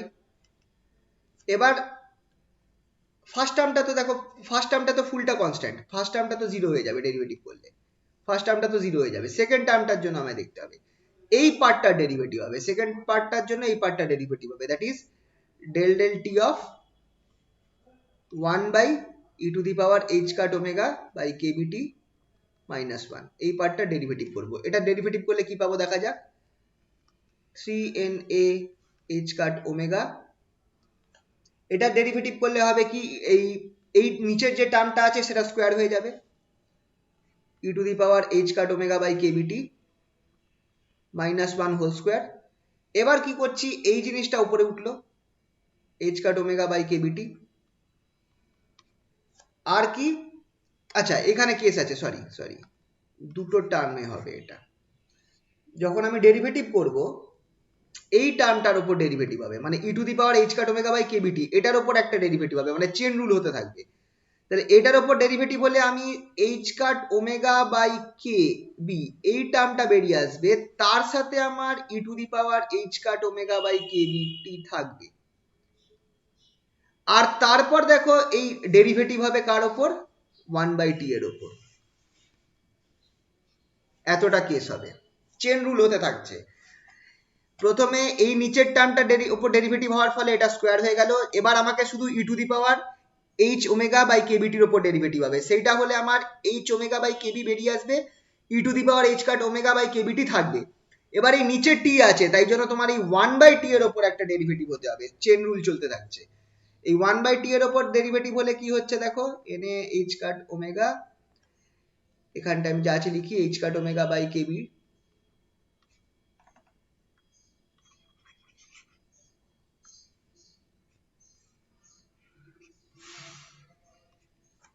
e to the power h cut omega by kbt, এখানটায় হয়ে যাবে মাইনাস 1 বাই টি স্কোয়ার, এখানে আসবে মাইনাস 1 বাই টি স্কোয়ার, নিচে আমার এই টার্মটা থাকছে ই to the power h cut omega by kbt minus 1 whole square, এই টার্মটা নিচে থাকছে। ঠিক আছে, এটাকে আরেকটু আমি চেষ্টা করব গুছিয়ে লেখার। একটা জিনিস দেখো, নিচে টি স্কোয়ার আছে, ওপরে দুটো h কাট ওমেগা আছে, আমার একটা কেবি চাই। যদি আমি একটা কেবি গুণ করতে পারি, আমার নিচে একটা কেবি আছে, এই কেবিটাও স্কোয়ার হয়ে যাবে। আমার একটা কেবি চাই, এখানে h কাট ওমেগা দুটো আছে, তার মানে স্কোয়ার হয়ে যাবে। নিচে একটা টি স্কোয়ার আছে, একটা শুধু কেবি দরকার। ঠিক আছে, আচ্ছা একটা জিনিস মনে হয় ভুল করছি, সেটা হচ্ছে একটা মাইনাস হওয়ার কথা। হ্যাঁ স্যার, ভাগের ফর্মুলাতে একটা মাইনাস হবে উপর। এক সেকেন্ড দেখি,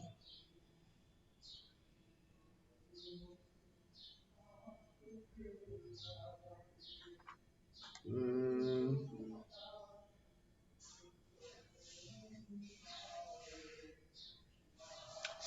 কি হলো কেসটা বুঝতে পারলাম না। মাইনাস স্যার প্রথমেই তো একটা মাইনাস আসবে। মানে কোথায়, এখানটায় সামনে? হ্যাঁ, না, না না না এই যে ডেরিভেট করার সময়, কারণ এটা নিচে রয়েছে তো E to the power H E to cut the of, ও পাওয়ার হ্যাঁ হ্যাঁ এইচ। হ্যাঁ হ্যাঁ হ্যাঁ হ্যাঁ হ্যাঁ, ওটার ইয়েস জন্য একটা ইয়েস, আমি মাইনাস। ওটাই গোলাচ্ছিল, সরি। একটা -1 থাকবে যেহেতু এটা নিচে আছে। এটা আমার একটা মানে এটা অ্যাকচুয়ালি -1 আছে, তো -1 একটা সামনে টার্ম আসবে, সরি। এই -1টা গোলাচ্ছিল। তো এই -1 এলো এখানটায়, রাখলাম। তাহলে একটা মাইনাস থাকছে সামনে, আর লাস্টে বা এখানে -1ই করে রাখি সামনেরটা। 3na h কাট ওমেগা -1, এই -1 আর এখানে মাইনাসটা কেটে প্লাস হয়ে যাবে, ঠিক আছে তো? তাহলে চলো, আচ্ছা এই অবধি হয়েছে তো, পরের পেজে গেলাম। তাহলে আলটিমেটলি আমি সিভিটা কি স্যার পাবো? বলছি হ্যাঁ হ্যাঁ মাইনাসটা কোথা থেকে দেবো? হ্যাঁ, কোনটা কোনটা? স্যার মাইনাসটা। এই মাইনাসটা? হ্যাঁ হ্যাঁ। হ্যাঁ, এটা এটা এইখানে এই এই যখন ডেরিভেটিভটা হলো, ডেরিভেটিভটা হওয়ার পরের স্টেপ এটা। এই ডেরিভেটিভটা যখন করব, এখানে দেখো কি আছে, এটা ই টু দি পাওয়ার, মানে অ্যাকচুয়ালি আমি ডেরিভেটিভ করছি, নিচে একটা 1 সামথিং আছে তো ই টু দি পাওয়ার, এই জিনিসটা অ্যাকচুয়ালি তার মানে এটাকে আমি -1 ধরছি। এই জিনিসটাকে -1 ধরলে ডেরিভেটিভে -1 আসবে, আর এটা -2 হয়ে যাবে, তাই তো? E to the power n -2 হয়ে যাবে, তাই জন্য এই নিচেরটা স্কোয়ার হয়ে গেল, আর এই -1টা সামনে এলো, মানে ডেরিভেটিভটা যে পয়েন্টে হচ্ছে সেই পয়েন্টে এখানে -1টা দাও, ঠিক আছে? ঠিক আছে। এখানে ঠিক -1 আছে। হলো, এখানেও -1 হলো। এবার এই -1 আর এখানে একটা মাইনাস আছে, -1/t², এই দুটো মাইনাস কেটে প্লাস হয়ে যাচ্ছে। তাহলে আলটিমেটলি, আর এখানে যেটা বললাম যে এইচ কাট ওমেগা রয়েছে দুটো, টি স্কোয়ার রয়েছে, কেবি একটা রয়েছে, তাহলে একটা উপরে কেবি যদি উপর নিচে গুণ করি, আমার এখানে কেবি স্কোয়ার হয়ে যাবে। তাহলে আমি এই ইকুয়েশনটাকে এইভাবে লিখতে পারি, সিভি ইকুয়ালস টু 3na, এর সাথে আমি কেবি একটা গুণ করে দিলাম, তাহলে দেখো এই টার্মটা কমপ্লিট হয়ে গেল, H cut omega by KB T whole square, এই টার্মটা কমপ্লিট হয়ে গেল। এরপর যেটা পড়ে থাকছে ই to the power H cut omega by KB T by নিচে যেটা আছে E to the power H cut omega by KBT -1 whole square. নিচের টার্মটা যেমন আছে লিখে দিলাম।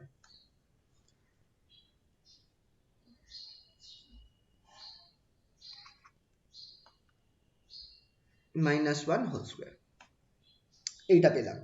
এবার আমি করছি কি, আমরা এখানটায় ধরবো একটা টার্ম, লেট বা ইন্ট্রোডিউসিং।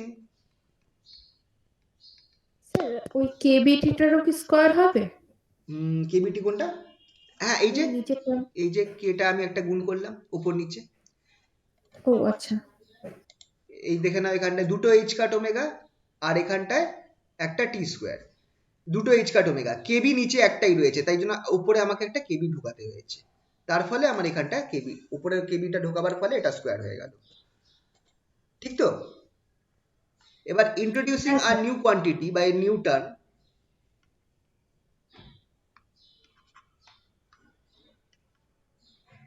নতুন টার্ম আমরা ইন্ট্রোডিউস করছি, যেটাকে আমি নাম দিচ্ছি theta E, capital theta E. এই ক্যাপিটাল থিটা ই হবে আমার H cut omega by KB. তাহলে দেখো আমার ইকুয়েশন উই হ্যাভ, এইটা ইন্ট্রোডিউস করার পরে সিভির ফর্মুলাটা এরকম হয়ে যাচ্ছে, CV equals to 3na KBT, 3na KB, এই থিটা ই বাই টি, এটার whole square, E to the power theta by T by E to the power theta E. হ্যাঁ, আহা,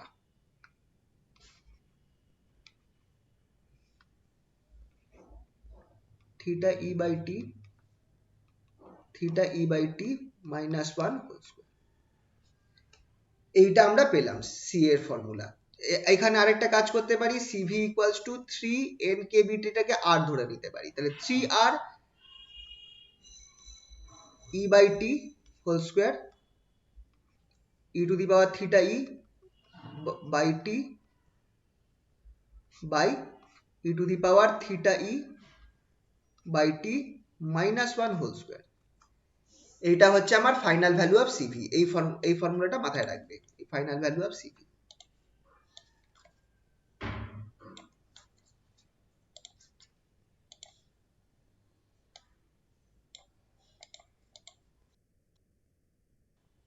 ঠিক আছে, এখানটা এই যে টার্মটা আমরা পেলাম, এই টার্মটা কি রিপ্রেজেন্ট করছে?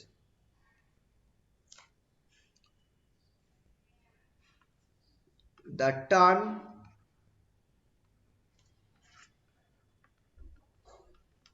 এই যে স্যার থিটা আমরা নর্মাল থিটা নিতে পারতাম না? এটাই ধরা হয় অ্যাকচুয়ালি। এটাই ধরা হয়, একটা মানে টার্মস হ্যাভিং ইউজুয়াল মিনিং একটা কেস আছে না, থাকে না অনেক সময়, তো সেই জন্য এইভাবে ধরা হয়। এটাকে বলা হয় Einstein temperature, is called Einstein's temperature.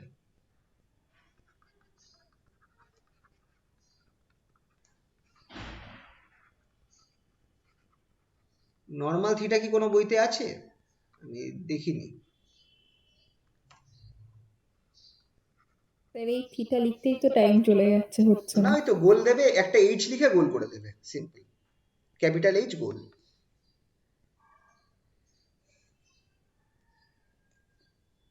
ঠিক আছে, তো এটা হচ্ছে আইনস্টাইনস টেম্পারেচার। তাহলে আইনস্টাইন টেম্পারেচার কি সেটা আমরা জেনে গেলাম। একটু পরের পেজে যাচ্ছি। আচ্ছা, এটা হয়েছে তো সবার? হ্যাঁ স্যার। তো যদি হাই টেম্পারেচার থাকে, অ্যাট হাই টেম্পারেচার আমার যেটা হচ্ছে T very very greater than Einstein temperature হবে, T very very greater than Einstein temperature. আর তাহলে আমার এই যে টার্মটা আছে, সামনের টার্মগুলো আউট হয়ে যাচ্ছে। টি very very greater than Einstein temperature, তখন তার ফলে আমার কি হচ্ছে, সামনের টার্মগুলো বাদ পড়ে যাচ্ছে।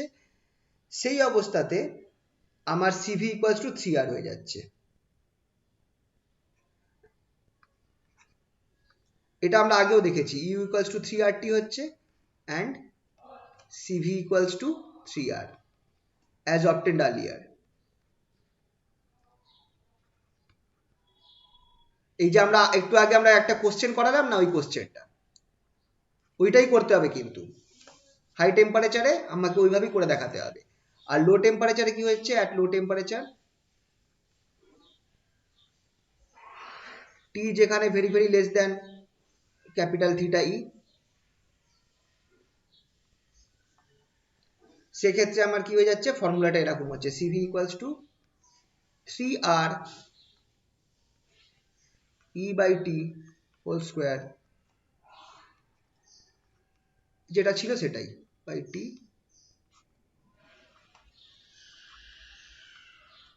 By T minus 1 whole square. এটা থাকছে। এইটাকে আমরা অ্যাপ্রক্সিমেটলি কি লিখতে পারি, যদি আমার লো টেম্পারেচার থাকে তখন, এটা তো জেনারেল ফর্মুলা, লো টেম্পারেচার থাকলে কি হয়ে যাবে, আমার এই প্রথম টার্মটা যেমন আছে থাকবে, E to the power theta E by T. এইখানে দেখো এই টার্মটা আউট হয়ে যাবে, এই মাইনাস ওয়ানটাকে আমি নেগলেক্ট করতে পারবো যদি আমার টিটা আমার খুবই কম হয়, স্মল টিটা যদি খুবই কম হয়, তাহলে আমার এই মাইনাস ওয়ানটা নেগলেক্ট করলে খেয়াল করে দেখো এইটা পড়ে থাকছে 2 থিটা ই বাই টি, এটা পড়ে থাকছে। সবকিছু মেরে কেটে পড়ে থাকবে হচ্ছে এইটা 3R, এই সামনের টার্মটা যেমন আছে থাকবে square E to the power minus এইটা।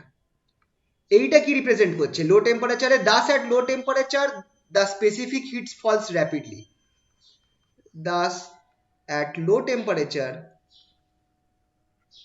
the specific heat falls exponentially.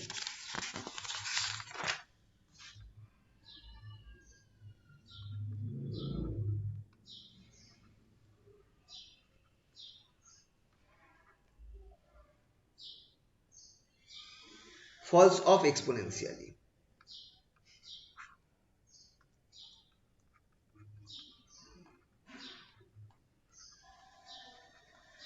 Due to the term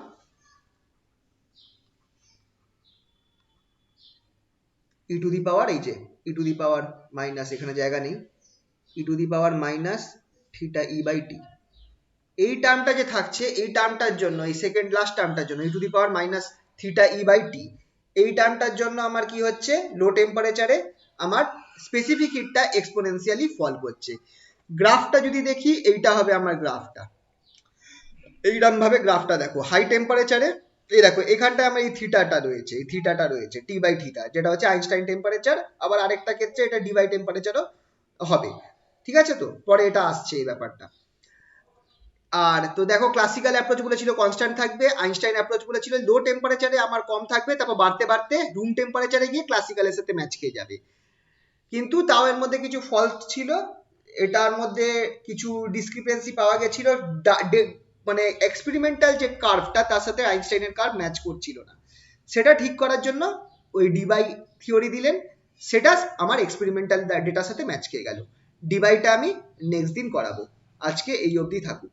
এটা হয়েছে তো সবার যারা করছিলে? হ্যাঁ স্যার। কোথায় গেল? হ্যাঁ, আচ্ছা ঠিক আছে, তোমাদের আমি পিডিএফটা পাঠিয়ে দেবো, এই হাতে লেখা পিডিএফটা পাঠিয়ে দেবো, ওখান থেকে তোমরা ইয়ে করে নিও, লিখে নিও।